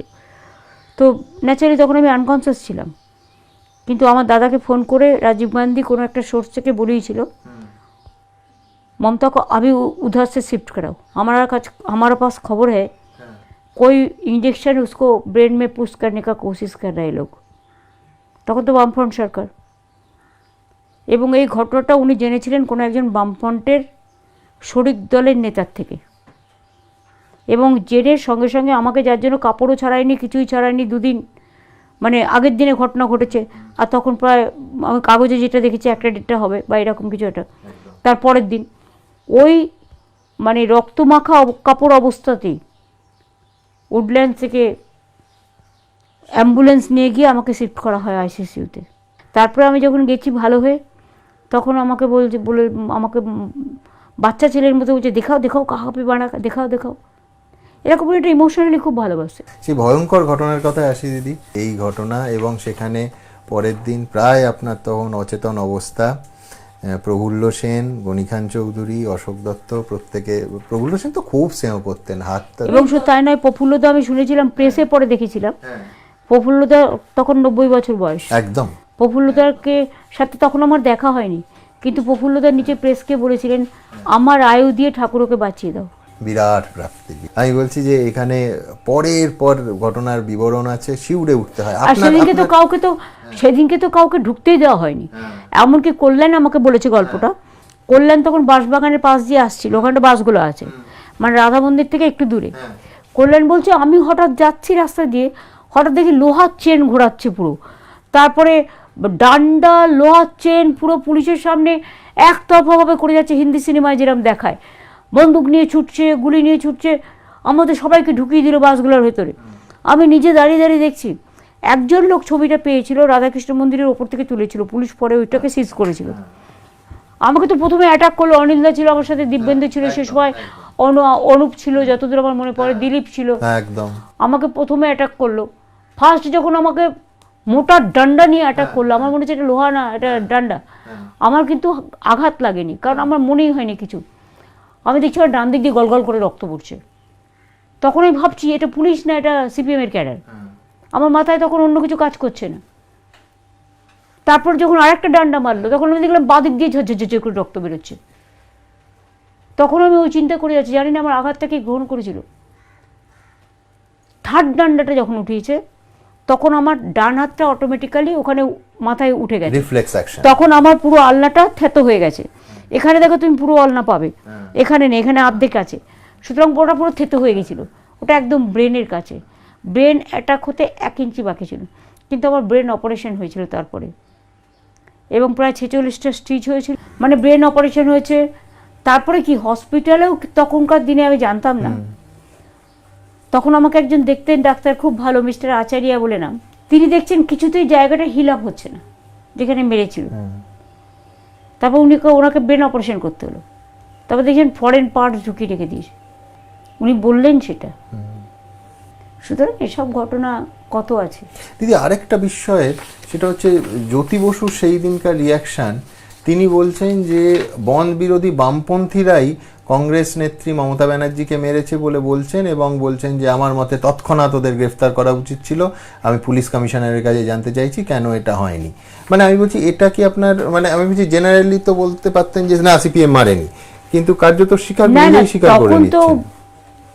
এই দায়িত্বটা ছিল বুদ্ধদেব বাবু। 21শে জুলাইও বুদ্ধদেব বাবু, সিঙ্গুর নন্দীগ্রামও বুদ্ধদেব বাবু। আপনি বলছেন এটার মধ্যে ইন্টারনাল পলিটিক্স, কারণ আমি তো এত বছর পরে দেখছি। ইন্টারনাল কিনা জানি না, কিন্তু ওরা বেসিক্যালি আমার খুব বিরুদ্ধে ছিল। তো পরবর্তী সময়ে তো মানে সব জায়গাতেই তো বাধা দিয়েছে। সিঙ্গুর নন্দীগ্রামে মিটিং করতে গেছি, ইসলামপুর বাই ইলেকশন, আমাকে ওখান থেকে তাড়া করেছে। যে রাস্তায় আসছি পুলিশ ব্যারিকেড করছে। তো মালদা এলাম, মালদাও ব্যারিকেড করছে। আমি মালদা দিয়ে বীরভূম হয়ে আসছি, সেখানেও ব্যারিকেড করছে। বীরভূম হয়ে বর্ধমান ঢুকলাম, ব্যারিকেড করছে। দিয়ে আমি ডানকুনির সামনে এলাম, ব্যাস আমার গাড়ি পুরো ঘিরে নিল, নিয়ে চলে গেল, অ্যারেস্ট করলো। তো এই ধরনের ঘটনা তো কত ঘটেছে, আমাকে তো ঢুকতেই যায়নি এলাকায়। নন্দীগ্রামে আমি বেঁচে গেছিলাম একটাই কারণে, সেই সময় গোপাল গান্ধী একটা হেল্প করেছিল। আচ্ছা, কারণ যখন আমি একটার সময়, তখন আমার সবে অপারেশন হয়েছে, সেই অবস্থায় আমি বেরিয়ে গেছি তার 48 ঘন্টার মধ্যে। তখন ওরা কোলাঘাটের কাছে আমাদের আটকালো, এবং গোপাল গান্ধী তখন একজনকে দিয়ে খবর পাঠিয়েছিল, আমি নামটা বলছি না, আমাদেরই কোনো একটা লিডারকে দিয়ে, যে মমতাকে বলো এক্ষুনি ওখান থেকে সরে আসতে, কারণ এখন রাত 1টা বাজে, ওরা কিন্তু পেট্রোল বোমা মারবে বলে ঠিক করেছে। তখন আমি যখন কোলাঘাটে ঢুকবো বলে ঠিক করেছি, কোলাঘাটে আমাদের 2টো রুম বুক করা ছিল, ওই পাওয়ারের গেস্ট হাউসটা, তখন দেখছি পুরো দোতলা বাস আটকে রেখে দিয়েছি যাতে আমরা ভেতরে ঢুকতে না পারি। কিন্তু আমরা তো ডেঞ্জারাস ছিলাম, ছাত্র রাজনীতি করার লোক, আমরা টপকে টপকে টপকে তারপরে ঢুকেছিলাম। তারপরের দিন আমার ঢুকতে দেবে না, পুরো ব্যারিকেড করে রেখে দিয়েছে। আমি একটা ছেলেকে বললাম, এই শোন, বাইক আছে তো? বললো হ্যাঁ। এবার বাইক নিয়ে গেলাম গ্রামের পথ দিয়ে, যে পথ দিয়ে কেউ জানবে না, কেউ বুঝতে পারবে না, বলে একদম ছদ্মবেশে চললো। তারপরে তমলুকে যখন হসপিটালে পৌঁছেছি, তখন আমায় ধরতে পারলো। ততক্ষণে তো আমি তমলুক পৌঁছে গেছি। তখন থেকে তো সাংবাদিকদেরও সব আটকে রেখে দিয়েছে চণ্ডীপুরে। তারপর আমি একটু একটু করে যাচ্ছি, আটকাচ্ছে, একটু একটু করে যাচ্ছি, আটকাচ্ছে, কোথাও আমি হাঁটছি, কোথাও সাইকেলে যাচ্ছি, এসব তো নানা রকম চলেছে। বিপুল জনসমাবেশ, এবং সোমেনদা এবং আপনি, এটা হচ্ছে 92 সালে। সোমেনদার সঙ্গে আপনার সম্পর্ক একটা সময় দূরত্ব ছিল, দল ছাড়ার অন্যতম কারণ, পরবর্তীকালে আবার সোমেনদা তৃণমূলেই যোগ দিলেন। তো কিভাবে এই ইকুয়েশনটা এইরকম, মানে এখন উনি মারা গেছেন, আমি আর নতুন করে বলতে চাই না, বাট ওরা একটু আমার অ্যান্টি ছিল প্রথম থেকেই, কারণ প্রিয়দা সুব্রতদার গ্রুপটা আলাদা ছিল, সোমেনদাদের গ্রুপটা আলাদা ছিল, এবং 2001 সালে তো আমরা হেরেছি ওদের জন্যই। 2001-এই তো ক্ষমতায় আসার কথা। আপনি বলছেন কংগ্রেস সাবোতাজ করেছিল একটা অংশ, এনসিপিকে দিয়ে সোমেনদা সব জায়গায় ঘড়ি চিহ্ন দাঁড় করেছিল না? কিন্তু তারপরে যখন সেই সোমেনদাকে আপনি দলে নিলেন, না, উনি যখন আসতে চেয়েছেন, কথা বলতে চেয়েছেন, আমরা তখন সম্মান দিয়েছি। কাউকে অসম্মানিত করা তো আমার কাজ নয়, সম্মান দেওয়া আমাদের কাজ। অভিমান তো থাকে, কিন্তু অভিমানের মধ্য দিয়েও মানবিকতা কাজ করে। দিদি, এইটা হচ্ছে একটা ঐতিহাসিক অংশ, সেই বামফ্রন্টের মৃত্যু ঘণ্টা। হ্যাঁ, 92 এটা পরস্পর বানিয়েছিল। যদি আজকেও সুস্থ নেই, আচ্ছা, কি হয়েছে বলে স্যার? ও শরীরটা খারাপ। আচ্ছা, 97, এটা আপনি তখন 91 মানে মন্ত্রী। হ্যাঁ, 2009 এটা যথারীতি 2007 বিরাট জনসমুদ্র। গোপাল গান্ধীর কথা এতক্ষণ বললেন, প্রণববাবু, গোপাল গান্ধী এবং আপনি। 2008 এটা আপনার শপথ গ্রহণের মুহূর্ত, বুদ্ধদেব ভট্টাচার্য, অসীম দাশগুপ্ত। হ্যাঁ, উনি গেছিলেন সেদিন, সেটার জন্য আমি কৃতজ্ঞ। তারপর তো আপনিও বাড়ি গেলেন, প্রথম বোধহয় আমি আপনি অনেকবার গেলেন, গেছিলাম। হ্যাঁ, নন্দনের মানে চলচ্চিত্র উৎসবে নেমন্তন্ন করতে, ফার্স্ট টাইম বোধহয়। হ্যাঁ, আমি 4-5 বার গেছি। হ্যাঁ, তারপরে একদিন হসপিটালও 3-4 বার গেছি। তারপর মীরা বৌদি একদিন বললেন যে উনি কারোর সাথে এখন আর দেখা করতে চায় না, সেদিন থেকে আমি আর যাইনি। তারপরে মৃত্যুর পর গেছিলাম। এটা আপনার শপথ গ্রহণ, এটা রাজনাথ সিং সিঙ্গুরের মঞ্চে এসেছিল, হ্যাঁ। অনশন মঞ্চে। অনশন মঞ্চে একদম। তখন হচ্ছে বিজেপি তখন বিরোধী দলে ছিল। হ্যাঁ, সেই জন্য এসেছিল। পি চিদম্বরম, অজিতদার সঙ্গে এই দিনটা আমার মনে আছে আপনি সিম্বল পেলেন। সিম্বল পেলাম। হ্যাঁ, পেছনে রতনদার মুকুল আছে, একদম এটাও 98 সালের 1 জানুয়ারি। সিম্বল নিয়ে বাড়ি ফিরলাম। একদম। সেই জন্য ওটা তৃণমূল কংগ্রেসের ফাউন্ডেশন ডে হয়ে গেল। দিদি, এইটা 91 সালের, এটা কি ঘটনা মোটরসাইকেলের পিছনে? এটা আমরা কোথাও একটা যাচ্ছিলাম, পুলিশ আচ্ছা। আমাদের ব্যারিকেড করে রেখে দিয়েছে, দেখো। সেই জন্য ওদের ফাঁকি দেওয়ার জন্য। জগদীপ ধনকরের সঙ্গে আপনি, ওগুলো তো হ্যাঁ, আছে, এগুলো হ্যাঁ। অনেক লেটেস্ট। গোপাল কৃষ্ণ গান্ধীর সঙ্গে পরবর্তী সময়ে, কেশরীনাথ ত্রিপাঠী বর্তমান রাজ্যপাল, প্রণববাবুর সঙ্গে, মন্টেক সিং আলুওয়ালিয়া। এইটা হচ্ছে আপনি যেটা বলছিলেন, সেই এটা বোধহয় আপনার এটা বালুরঘাটে। পঙ্কজদার জন্য নাকি? পঙ্কজদার জন্য, হতে পারে, হ্যাঁ, আলিপুরে। আলিপুরে একটা আলিপুরে আছে, একটা ব্যাংশাল কোর্টে আছে, একটা কুমারগঞ্জে আছে, হ্যাঁ।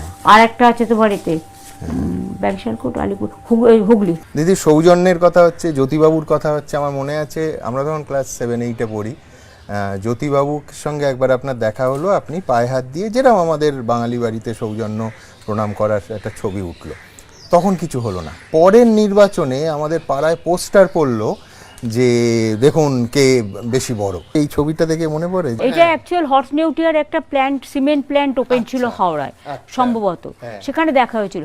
দেখো, এটা আমাদের বাবা মা চিরকাল শিখিয়েছে, আমাদের টিচাররা শিখিয়েছে যে গুরুজনদের দেখলেই, বড়দের দেখলেই সবসময় পায়ে হাত দিয়ে প্রণাম করবে। এটা তো আমাদের বাড়ির বাচ্চারা, যার 3-4 বছর বয়স, সে এসে ফার্স্ট তার কাজ হচ্ছে প্রণামটা করা। এটা হচ্ছে বাংলার কালচার। এই সংস্কৃতি, এই সম্প্রীতি তুমি আর কোথাও পাবে না। কেউ আছে যারা সব কিছু ছোটোখাটো জিনিসকেও খাটো করে দেখতে চায়, কিন্তু অনেক ছোটোখাটোর মধ্যেও যে সৌন্দর্য আছে সেটা উপলব্ধি করবার কোনো ক্ষমতা ওদের নেই, কারণ ওরা পল্লবিত নয়, বিকশিত নয়। ওদের মনের চেতনাটা এখনও চেতনা ভাণ্ডার থেকে বেরোতে পারেনি।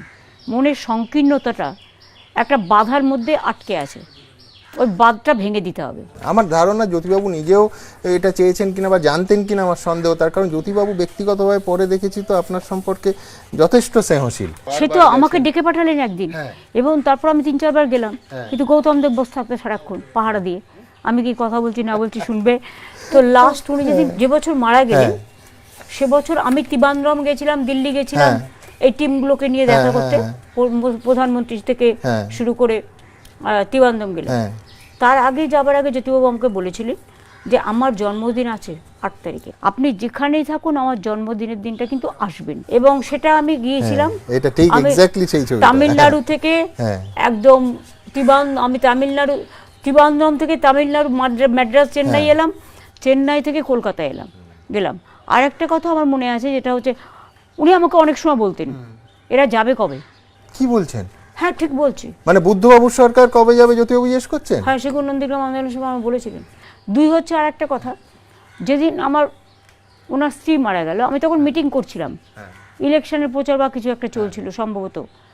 তো আমি জাভেদ খানের এলাকায় ছিলাম, তখন হঠাৎ আমি শুনলাম যে কমলা দেবী মারা গেছেন। আমি তখন কমলা বসুই আমরা দেবী বলি, মানে সম্মান জানি, হ্যাঁ, কমল বসু। তো আমি ছুটে গেলাম, সেদিন বাড়িতে কেউ ছিল না, উনি নিজেই একা গেটটা খুললেন, নিয়ে বললেন আপনি এসেছেন, জানেন তো অনেক দিন একসাথে ছিলাম, এইমাত্র বডিটা নিয়ে যাওয়া হয়েছে কেওড়াতলা শ্মশানে। আমি তখন বললাম ঠিক আছে আপনি বাড়িতে থাকুন, আমি সঙ্গে সঙ্গে আমার কেওড়াতলা শ্মশানে গেলাম। সেদিন সোমনাথ চ্যাটার্জি আর জ্যোতিবাবু ছেলে ছাড়া আমি কাউকে দেখিনি। তখন কোথাও বোধহয় একটা সৌজন্য, মানে জ্যোতিবাবু ক্ষমতা থেকে চলে যাওয়ার পরেই ওদের মনে সম্পর্কটাই হারিয়ে গেছিল। মানে দলের মূল স্রোত থেকে। এটাই হয়তো হয়, কিন্তু এটা হওয়া উচিত নয়। মানুষ মানুষকে মনে রাখে, মানুষকে ভালোবেসে। আর ক্ষমতা, চেয়ার, এগুলো সব ক্ষণস্থায়ী, থাকে হচ্ছে সম্পর্কটা। এগুলোর কোনো দাম নেই, মনুষ্যত্ব না থাকলে কোনো চেয়ারেরই কোনো দাম নেই। দিদি 99 সালে আমি দেখছিলাম পুরনো কাগজে, তখন আপনি রেলমন্ত্রী হলেন, তখন জ্যোতি বসু বললেন যে হ্যাঁ বাংলার দরকারে আমি প্রয়োজন হলে কথা বলবো ইত্যাদি ইত্যাদি। তারপরে তো রাজনৈতিক দূরত্ব প্রচুর ছিল, কিন্তু তখনকার সময়ের তুলনায় যদি আজকের দেখেন, সৌজন্য কি কোথাও রাজনীতিবিদদের মধ্যে কমছে? নেই বললেই চলে। আগে যেমন যার যাই বিরোধিতা থাকতো, একটা কথা বলতো, একটা কার্টিসি ছিল, এখন সেগুলো নেই। এখন যে যার নিজের মতো। হয়তো কারো কারো মধ্যে আছে, এখনো 10-20% হলেও আছে, কিন্তু ভয়ে ভীত হয়ে আর এজেন্সিরাজ করে করে কেউ যে কথা বলবে তাকে আগে চিন্তা করতে হয় কে দেখে ফেলছে না তো, কিন্তু ধরুন ফোনে যে কথা বলবে ফোনটা পেগাসাস হচ্ছে না তো। এইসব ভয় ভক্তিতে এই যে কলকাতায় 4-5 দিন ধরে রেড হচ্ছে, তার আসল কারণ তো হচ্ছে বিজেপি টাকা চায়। মানে এই যে কয়লা নিয়ে যে রেডগুলো হচ্ছে, আরে নানা রকম রেড, কার নাম আছে খোঁজ নাও, কার নাম আছে খোঁজ নাও। দিদি একটা খুব মজার কথা, তখন আমরা সাংবাদিকতায় চলে এসেছি, ধরুন সুভাষ চক্রবর্তীর সঙ্গে আপনার সম্পর্ক, আর সুভাষদা প্রকাশ্যে পার্টির অনেকের অনেক আপত্তি সমালোচনা সত্ত্বেও উনি বলতেন ভগিনী, ভগিনী সমা। রেলের প্রোগ্রামে এসে তো আমি সেই ছবিগুলো খুঁজে পাচ্ছিলাম, এটা অবশ্য 92 সালের, তারপরে এটাও 92 সাল, তারপরে এই অনুষ্ঠানটা আমি নিজে সাংবাদিক হিসেবে কভার করছিলাম, রেলের অনুষ্ঠান, সুভাষদাকে আপনি নিমন্ত্রণ করেছিলেন 2000 না, সালে। উনিও আমাকে একটা ফ্লাইওভার উদ্বোধনের নিমন্ত্রণ করেছিলেন। হ্যাঁ। ওই গড়িয়ার ফ্লাইওভারটা একদম একদম লেকের কাছে প্রোগ্রামটা হয়েছিল, যতদূর আমার মনে আছে। হ্যাঁ উনি জীবনের শেষ প্রান্তে হ্যাঁ একদিন আমাকে আলাদা করে ডেকে পাঠালেন। আচ্ছা সেটা হচ্ছে সল্টলেক স্টেডিয়ামে। আচ্ছা আমি গিয়েও ছিলাম, হ্যাঁ। এবং আমাদের মধ্যে 1 ঘন্টা কথাও হয়। কি কথা রাজনীতির হয়েছে কথা। সেটা আমি বলবো না, কারণ আমায় যখন ডেকে পাঠাচ্ছে খুব স্বাভাবিক, আপনাকে বুঝতে হবে নেগেটিভ তো নিশ্চয়ই হবে না, পজিটিভ হবে। আর তখনই আমি শুনতে পাই সুজিত বোসের উপর হামলা চলতে পারে, ওকে মেরে ফেলতে পারে। তখন আমি দৌড়ে গেলাম সুজিত বোসের অফিসে, গিয়ে আমি ওকে সাপোর্ট দিয়ে এলাম, মরাল সাপোর্টটা দিয়ে এলাম। কারণ অনেকদিন সংবাদ মাধ্যমে জল্পনা হয়েছে যে সুভাষদা দল ছাড়বেন কিনা, তারপর তো আলটিমেটলি সৈফুদ্দিন চৌধুরী বা সমীর পুতুটুন্ডুর সঙ্গে গেলেন না, দলেই থেকে গেলেন, কিন্তু একটা টানা পড়েন সবসময় একটা জল্পনা এটা চলেছে। সেটা তো সবচেয়ে বড় সাক্ষী আমি। আচ্ছা, কিরকম? ওই যে আমায় ডেকে পাঠিয়েছিলেন সল্টলেকে, স্টেডিয়ামে কি কথা বলতে, আলুর চপ খাওয়াতে তো নয়। নিশ্চয়ই রাজনীতির লোক রাজনীতির কথা বলবে। এখন রমলা চক্রবর্তীদের সঙ্গে কোনো যোগাযোগ আছে? না, আমার সাথে কোনো যোগাযোগ নেই। দিদি এইখানে একটু একেবারে আপনার সংসদীয় রাজনীতিতে বিপুল এবং কিছুটা অপ্রত্যাশিত জয়, যদিও সোমনাথবাবুকে বহুবার এ নিয়ে প্রশ্ন করেছি। হ্যাঁ, উনি একটা সাক্ষাৎকারে আমায় বলেছিলেন যে মমতা ব্যানার্জি আর আনন্দবাজার একসঙ্গে আমায় হারিয়েছিল, ব্যাপারটা মোটেই তা ছিল না। সঞ্জীব তীর্থঙ্করের ঘটনা হয়েছিল। তো এইটা আমি দেখছিলাম 84। আমার মনে আছে যখন রেজাল্ট বেরোলো তখন আনন্দবাজারের সংবাদটা বেরিয়েছিল যে একটা রেল লাইনে কাটা পড়ে আছে। একদম একদম এই হচ্ছে সেই কার্টুন, যাদবপুরের কংগ্রেস এক্সপ্রেস। এটা বেরিয়েছিল হচ্ছে আনন্দবাজার পত্রিকায় 30শে ডিসেম্বর 84 সাল। মৃত্যুর পর আমরা একদিন নভেম্বরে ইলেকশন হয়েছিল, তো তখনই প্রথম 16টা সিট আমরা পেয়েছিলাম। দিদি এই ছবিটা, ইনি হচ্ছেন রানু ঘোষ, ডিএম 24 পরগনার, যাদবপুরে আপনার হাতে জয়ের সার্টিফিকেট তুলে দিচ্ছেন। তার আগে আমায় বলেছিল আপনি ভালো করবেন কিন্তু এবার জিততে পারবেন না। আচ্ছা, ইনি বলেছিলেন? আচ্ছা।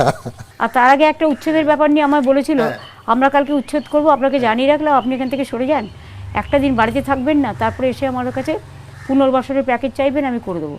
মানে আপনি যখন বললেন তখন তো আমি মধ্যরাত থেকে জেগে থাকবো। কিন্তু মানে আমি বলছি সেই সময়ের বিচারে সোমনাথ চট্টোপাধ্যায়কে হারানো, এবং আমি কাগজে যা দেখছি আপনার স্ট্র্যাটেজি ছিল একদম বাড়িতে বাড়িতে রান্নাঘরে ঢুকে পড়ছেন, খাবার টেবিলে বসে গল্প করছেন, আর সেখানে সিপিএম এর স্ট্র্যাটেজিটা ছিল বড় বড় জনসভা। আপনার কি মনে হয় যে দেখো, আগেকার দিনের এমপিরা জনসংযোগ করতেন না, আমার সময় থেকেই এমপিরা জনসংযোগটা করতে শুরু করে। কারণ এটা আমি বিভিন্ন জায়গায় যোগাযোগটা এত রাখতাম এবং বিভিন্ন জায়গায় যেতাম, মানুষ বিপদে পড়লে বা কোনো রকম বিপদে আপদে সম্পদে সব সময়। ফলে তখন সোমনাথ চ্যাটার্জি একবার বলেছিল এই মমতাটা জিতে আমার 12টা বাজিয়ে দিয়েছে। আমাদের এখন এমপিরা অনেকেই বলেছিল যে আমাদের এখন খাটতে বেশি হয়, আগে আমাদের না খাটলেই হতো। এমপি মানে হচ্ছে লাট্টু, মানে ওখানে লাট্টু ঘোরা দিস মাছ। এমপি মানে মানে আমি এটা অবজেকশন থেকে বলছি না, আবার অনেকে আবার এটা নিয়ে আবার অবজেকশন করবে।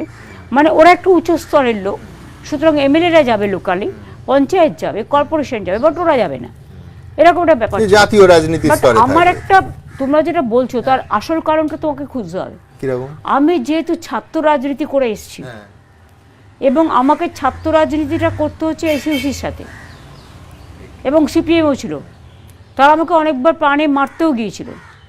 যোগমায়া দেবীতে তখন তো ওরে বাপ! মানে ডিএসও ছিল এবং আপনার ছাত্র পরিষদ ছিলই না, এসএফআই ছিল দুপুরে, আর ওরা প্রায় প্রায় বন্ধ রেখে দিত, আর আমি রেলিংয়ের উপরে উঠে ওদের নামিয়ে দিতাম। এসব নানা রকম কাণ্ড ছিল। একবার তো আমি মানে বক্তৃতা দিচ্ছি, মানে আশুতোষ কলেজে 2 ঘন্টা স্লোগান দিচ্ছি, জল তেষ্টা পেয়েছি। আমার সাথে অশোকা ছিল, আমরা দুজন বললাম চল তো একটু জল খেয়ে আসি। খেতে এসে দেখি একটা ছেলে একটা গাড়িতে করে সে আমাদের একটা ছাত্র পরিষদের ছেলেকে তুলে নিয়ে যাচ্ছে কলার ধরে। তখন আমি গিয়ে কলারটা ধরলাম, আর অশোকা ধরে চড় দিল, এই করে ছেলেটাকে বাঁচালাম। তারপর তো আমাকে একবার তাড়া করলো তোমার ওই শ্যাঙ্গু ভ্যালি পর্যন্ত, বোম শোট টোট সব নিয়ে। তখন আমি, ওটা অবশ্য সিপিএম ছিল, তখন আমি ওই শিওরি মিষ্টান্ন ভান্ডারের পাশে একটা রেস্টুরেন্ট ছিল, পাড়ার ছেলেরা আমাকে ঢুকিয়ে দিল ভেতরে, কোলাপসিবল গেটের ভেতরে। তাহলে সেদিনকেই আমি কুচি কাটা হতাম। এরকম অনেক ঘটনা আছে, কটা বলবো। এইটা হচ্ছে 84 সালের আপনার ছবি, এটা হচ্ছে মাসিমার সঙ্গে, আমার মনে হয় এটা হচ্ছে বাবার মৃত্যুর 2 দিন আগে। ও আচ্ছা, এটা 87। এইবার আমি আসব 89, তার কারণ রাজ্য রাজনীতিতে এই হিংসার জায়গাটা কি ভয়ঙ্কর। 89-তে আপনি মালিনী ভট্টাচার্যের উল্টো দিকে দাঁড়ালেন, এবং যখন রেজাল্ট বেরোলো এই বাড়িতে হামলা হয়েছিল, ভোট কেন্দ্রেও হামলা হয়েছিল। আমাদের একটার সময় এজেন্টদের বের করে দেওয়া হয়েছিল মেরে, সব লাইট অফ করে দেওয়া হয়েছিল, এবং সমস্ত ব্যালটগুলো নিজেদের ফেভারে, আগে তো ব্যালট গুনতো, 49টার উপরে একটা শুধু ওদের চিহ্ন লাগিয়ে দিয়েছিল। ফলে যেখানে আমরা 30,000-এ জিতছিলাম, ওখানে এইসব করে দিয়ে সব এজেন্ট বোমাবাজি করে, মারপিট করে, সব কিছু হামলা করে একেবারে পুরো ওরা 17-18 জিতলো আলটিমেটলি। বাট এটা অ্যাকচুয়াল ওদের জেতা নয়, এটা হচ্ছে ফোর্সফুলি, যেটা আমার বই লেখা আছে অবিশ্বাস্য, দেখবে অনেক তথ্য আছে, সেই অবিশ্বাস্য বইতে আমার অনেক কিছু লেখা আছে। দিদি তারপরে যেদিন রেজাল্ট বেরোলো সেদিন এই বাড়িতে এখানে হামলা হয় এবং আপনার বোনকে এই বাড়িতে মারধর করা হয়, মনে আছে ঘটনাটা? হ্যাঁ হ্যাঁ, অনেক হামলা করেছে ওরা। তারপরের দিন আমতলায় গুলি চালিয়েছে, আমি তো পরের দিনই বেরিয়ে গেছিলাম। আমতলায় গুলি চালিয়েছে, ওখান থেকে আমি সুভাষিসের অফিসে হরিদেবপুরে আসলাম, জিপ ছিল তখন আমার একটা, তখন এসে দেখছি পুলিশ আমাকে পুরো ঘিরে নিয়েছে, তা আমি ওখানে বসেছিলাম। এটা রেজাল্ট বেরোনোর পর? হ্যাঁ, পরের দিনই এসব ঘটনা। আমতলা থেকে তো আমি হরিদেবপুর হয়ে আসলাম, জোকা দিয়ে ঢুকে গেলাম, ওখানে আমাদের একটা পার্টি অফিস ছিল, ওখানে গিয়ে বসলাম। ওখানে গিয়ে বসে আছে তো দেখছি আমার পেছনে পুলিশ দাঁড়িয়ে আছে, আমি কোথায় যাব না যাবো আমার ডিটেলস চাই। তখন আমি কিছু না করে সুভাষিসকে বললাম, সুভাষিস কাছাকাছি কোনো বাড়ি আছে? বললো হ্যাঁ আছে, পরিচিত। মানে চ তো। তখন আমার সাথে একটি মেয়ে ছিল, আমি বললাম এই তোর শাড়িটা আমায় দে, আমার শাড়িটা তুই পর। আর বললাম একটা অটো ডেকে দে, নিয়ে পরে অটো করতে করে পালিয়ে গেলাম। নিয়ে বেহালা দিয়ে যেতে যেতে যেতে যেতে একটা গলির মধ্যে আমি বললাম অটোওয়ালাকে এমন জায়গায় দাঁড়াবে যে গলিতে একজনের বেশি 2 জন ঢুকতে পারে না। নিয়ে সেখানে দাঁড়িয়ে তারপরে ও গাড়ি দাঁড়িয়ে পড়লো, পুলিশের গাড়ি, আমার সাথে ঢুকতে পারলো না। আমরা পুরো চো করে একদম পুরো চুকিটকিট খেলতে খেলতে ওই সরু গলি দিয়ে বেরিয়ে চলে এলাম। সারাক্ষণ নজরদারি করে রাখতো। আমার দেয়ালটাই আসলে একটা ছোটবেলা থেকেই গেছে। আমি যখন বাড়িতে ঢুকি এটা করে দেয়, এখন শিবরাত্রি আসছে সেই জন্য এটা কাল ভৈরব। আর দিদি যে বগলা মন্দিরটা করলেন ওটা কোথায়? আচ্ছা ওইখানে, ওই যেটা দেখবে ক্রিম ক্রিম কালার টাইপের অনেকটা, ওইটা ওটা এখন খোলা আছে। এগুলো রং করা হলো, আমরাই করি, কারণ আগে যারা ছিল তারা চলে গেছে, সুতরাং আমাদেরই করতে হবে। ওই যে মন্দিরটা দেখলে এটা হচ্ছে মন্দিরের এটা ছোটবেলা থেকেই। ভোটের রেজাল্ট কি হতে পারে? দেখুন, আমার মানুষের উপর বিশ্বাস, ভরসা, আস্থা সবটাই আছে। মামাটি মানুষই তৃণমূল কংগ্রেসের ভরসা, আর শীত গ্রীষ্ম বর্ষা তৃণমূল কংগ্রেসই মানুষের ভরসা। সিট বাড়বে না কমবে? বাড়বে। ওরা যে অত্যাচার করেছে মানুষের উপরে এসআইআর এর নামে, ধর্মে ধর্মে আগুন লাগিয়েছে, দাঙ্গা লাগিয়েছে, জাতপাতে আজকের আদিবাসী ছেলে মেয়েদের যেভাবে অত্যাচার করা হচ্ছে, তপশিলি থেকে শুরু করে, মতুয়া থেকে শুরু করে, রাজবংশী থেকে শুরু করে, কামতাপুরি থেকে শুরু করে, লোধা থেকে শুরু করে, সবর থেকে শুরু করে। তুমি কি ভাবছো মানুষ ভুলে গেছে সব? এর উত্তর তো ব্যালটেই হবে। তাহলে ইলেকশন কমিশনের এত তাড়াহুড়ো কেন? তো ওনাকে on the eve of election 6 মাস ধরে অ্যাডমিনিস্ট্রেশন কন্ট্রোল করার জন্য। এর আগের কয়েকবারও আপনি বলেছেন যে কেন্দ্র আপনার প্রশাসনের ওপর নিয়ন্ত্রণ এই নির্বাচন এলে শক্তিশালী করে বা একটা সমান্তরাল প্রশাসন চালানোর চেষ্টা করে। এখনো কি আচ্ছা 6 মাস আগে থেকে করছে। 6 মাস আগে তুমি দেখো, ইভেন কোনোদিন আমি শুনিনি নির্বাচন কমিশনার হোম সেক্রেটারিকে বলে তুমি এসো আর অন্য রাজ্যের দায়িত্ব নাও। এটা কি হচ্ছে? বিধাননগরে পুলিশ কমিশনারকে ডিউটিতে পাঠাতে হবে অন্য জায়গায়, তো বিধাননগরটা দেখবে কে? তোমরা আসবে টাকার থলি নিয়ে, তোমরা আসবে নানা রকম হোটেলে থাকবে, তোমাদের প্রোটেকশন দিতে হবে না? 2 হচ্ছে, তুমি আমাকে বলো সুনীল চৌধুরী আসানসোলের কমিশনার, তাকে ডেকে পাঠিয়েছে, হোম সেক্রেটারিকে ডেকে পাঠিয়েছে, পঞ্চায়েত ডেভেলপমেন্টের প্রিন্সিপাল সেক্রেটারি উলগানাথনকে ডেকে পাঠিয়েছে। এবার তুমি বলো পাওয়ার ডিপার্টমেন্টে পিডিসিএল সেলিমকে ডেকে পাঠিয়েছে। আরে আমার গভর্নমেন্টে চলবে কোত্থেকে? একেতে তুমি 9 জন অফিসার তুলে নিয়েছো, এরপরে তুমি আমার লোকের এসআইআরে ব্যস্ত হয়ে গেছে, 6 মাস ধরে ডিস্টার্ব করছো। তুমি তো আগে করতে পারতে, 24 বছর টাইম পেয়েছিলে। On the eve of election তুমি 6 মাস ধরে রাষ্ট্রপতি শাসনের নাম করে তথাকথিত রাষ্ট্রপতি শাসন চালাচ্ছ। ইলেকশন কমিশন এটাকে বলছেন তথাকথিত রাষ্ট্রপতি শাসন, মানে অলমোস্ট। ইয়েস, সুপার পাওয়ার দেখাচ্ছে, সব অফিসারদের থ্রেট করছে। তুমি আমাকে বলো, তুমি চিফ সেক্রেটারিকে আবার কল করলে, আবার তুমি কল করছো, কেন কল করছো? তুমি ডিএমদের বলছো আমি যা বলবো তাই শুনতে হবে। ওয়াই? একটাই মোটিভ ভ্যানিশ কুমারের, সেটা হচ্ছে any how people will not elect the government, he will elect the government before the election. যেটা বিহারে হয়েছে, যেটা হরিয়ানা হয়েছে, যেটা মহারাষ্ট্রে হয়েছে। আমি এখনও বলছি মহারাষ্ট্রে কংগ্রেস জোট হারেনি, হরিয়ানায় হারেনি, বিহারেও হারেনি, আচ্ছা, কিন্তু হারানো হয়েছে। কংগ্রেস তো এই জোর দিয়ে বলছে না। ভাই ওরা কি বললো না বললো আমি জানি না, আমরা যেটা বুতে বুতে ইঞ্চিতে ইঞ্চিতে লড়াই করতে পারি এবং করেছি বলে ধরেছি। ধরুন এখনো যখন কেন্দ্রে গিয়ে সুপ্রিম কোর্টের দিল্লি গিয়ে এসআইআর নিয়ে আপনি সওয়াল করছেন, কোথাও একটা কি আপনার মনে হয় যে আপনার বিরোধী নেত্রীর যে সত্তা সেটা এখনো যথেষ্ট, মানে 15 বছর বা কয়েক মাস বাকি আছে মুখ্যমন্ত্রী থাকার পরও বিরোধী নেত্রীর ভূমিকায় আপনি সমান স্বাচ্ছন্দ্য? দেখো, আমি তো মুখ্যমন্ত্রী হিসেবে নিজেকে বিচার করি না। আজকে তো আমি পজিশন অপোজিশন দুটো বিলংস করছি, এটা আমার সবচেয়ে বড় অ্যাডভান্টেজ। মানুষের কথা তো আমায় বলতে হয়। একটা কথা যেমন কালকে একটা গন্ডগোল হলো, আমি ইমিডিয়েট অ্যারেস্ট করো, এটা অপোজিশনে বলার কথা ছিল, তারা বলেনি। তারা তাদের স্বার্থ ছাড়া নড়ে না, কিন্তু আমার আরে তাকে সঙ্গে সঙ্গে অ্যারেস্ট করেছি। শুধু তাই নয়, এরকম যেখানেই যা ঘটে সঙ্গে সঙ্গে অ্যারেস্ট করাই। আচ্ছা, তুলনামূলক বিচারে অপোজিশনের মধ্যে আপনি কাকে মানে বেশি নম্বর দেবেন? কাউকেই দেবো না, দুটোই সমান, রাম আর শ্যাম এক। কংগ্রেস তারাও তো আপনাকে, ও তো বাম রাম শ্যাম সব এক, আমি তো বলেই দিই। কেন তুমি আমাকে বলো না, কেরালায় বিজেপি আর সিপিএম প্ল্যান করছে একসাথে ইলেকশন লড়বে, তো কংগ্রেসের কি উচিত নয় সিপিএমের সাথে সম্পর্ক ত্যাগ করা? যেটা আমি অনেকদিন আগে বলেছিলাম, কই করছে না তো। সেটা করেছে তো? না না, একদম করেনি। ঘোষণা করলো যে আমরা একা লড়বো। আরে ভাই বলে ওই রকম, আবার সিপিএম কংগ্রেসের পুরনো সাথী সেটাও বলে। ভাই মিটিংয়ে বসে তো আমি দেখতাম, যখন সীতারাম ইয়েচুরি বসেছিল, বসে থাকতেন ইন্ডিয়া জোটের মিটিংয়ে, হ্যাঁ অনেক কিছু দেখতাম। সিংহাসন মানে যে কোনো চেয়ার মানে কাঁটার মুকুট। এখনো সমালোচনা শোনার ক্ষেত্রে আপনি কতটা স্পর্শকাতর? এখনো সমালোচনায় আপনার কতটা রক্তাক্ত হন, কতটা রেগে যান? হৃদয়ে কখনো কখনো রক্তক্ষরণ হয়, জ্বালার বিচ্ছুরণ হয়, কিন্তু যারা বুদ্ধিমান হয় তারা এটাকে সহ্য করে, অপেক্ষা করে সময় মতো জবাব দেওয়ার জন্য, কাজের মধ্যে দিয়ে। শ্রীকৃষ্ণ বলেছেন কর্মফলটাকে দেখো, কে কী বললো কেয়ার করো না। আজকে শুধু আমি নই, শাহরুখের বিরুদ্ধেও হয়, সলমানের বিরুদ্ধেও হয়, এখানে যত আর্টিস্ট আছে কার বিরুদ্ধে হয়নি? রূপঙ্করের বিরুদ্ধে কম হয়েছে? প্রত্যেককে স্ক্রোল করা হয়, কার বিরুদ্ধে হয় না?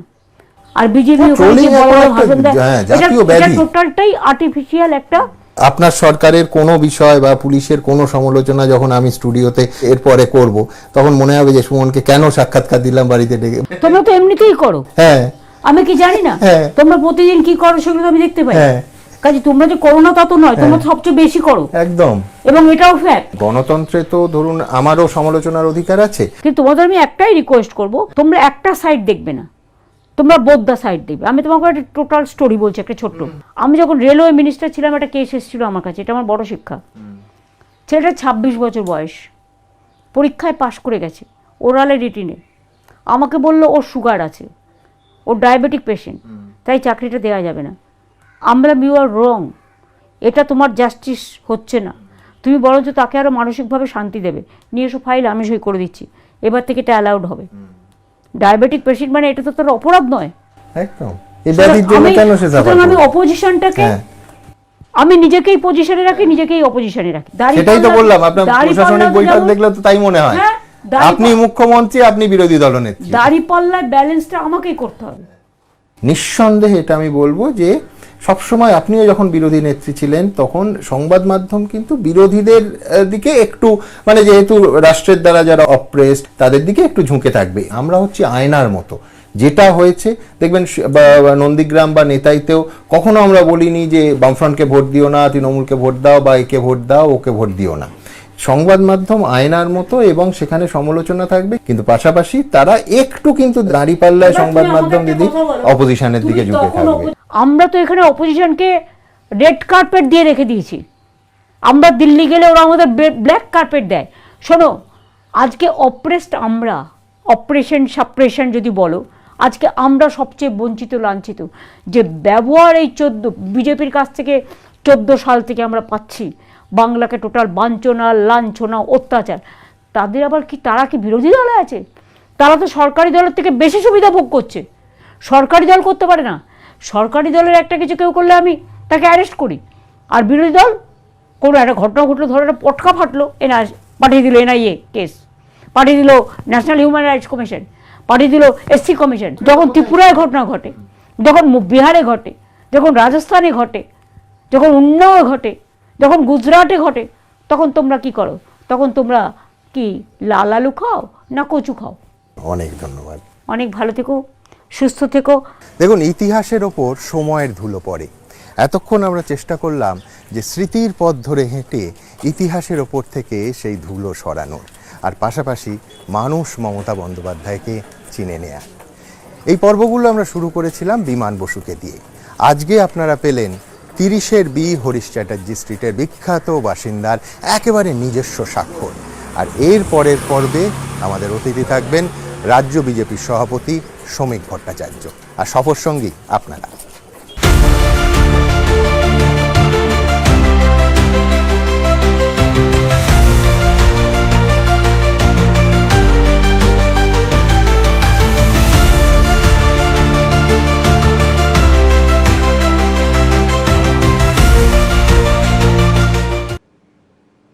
এসআইআরে অনিয়ম, সরাসরি চাকরি থেকে 7 জন AEROকে সাসপেন্ড করলো জাতীয় নির্বাচন কমিশন।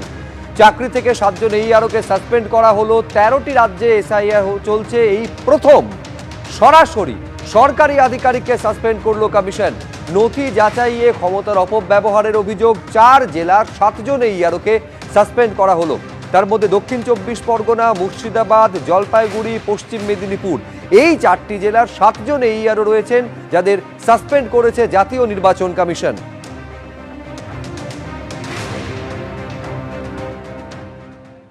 প্রত্যেক ডকুমেন্ট যে উনি আপলোড করছেন ওটা BLO থেকে নিয়ে, ERO থেকে নিয়ে, DO থেকে নিয়ে, CO থেকে নিয়ে, আর ECI থেকে নিয়ে, এন্ড ওখানে IT সেটআপ যে ECI আছে খুবই স্ট্রং আছে, এন্ড ওখানে মাল্টিপল চেকিং হয়, আমাদের অফিসে মাল্টিপল চেকিং হয়, DO থেকে মাল্টিপল চেকিং হয়, অনেক জিনিস যে আছে রেড ফ্ল্যাগ হয় সফটওয়্যার থেকে, যখন ইনকনসিস্টেন্সি থাকে, যেখানে ডকুমেন্ট ঘাটতি থাকে, আর তারপরে ওটা ম্যানুয়াল চেকিংও হয়।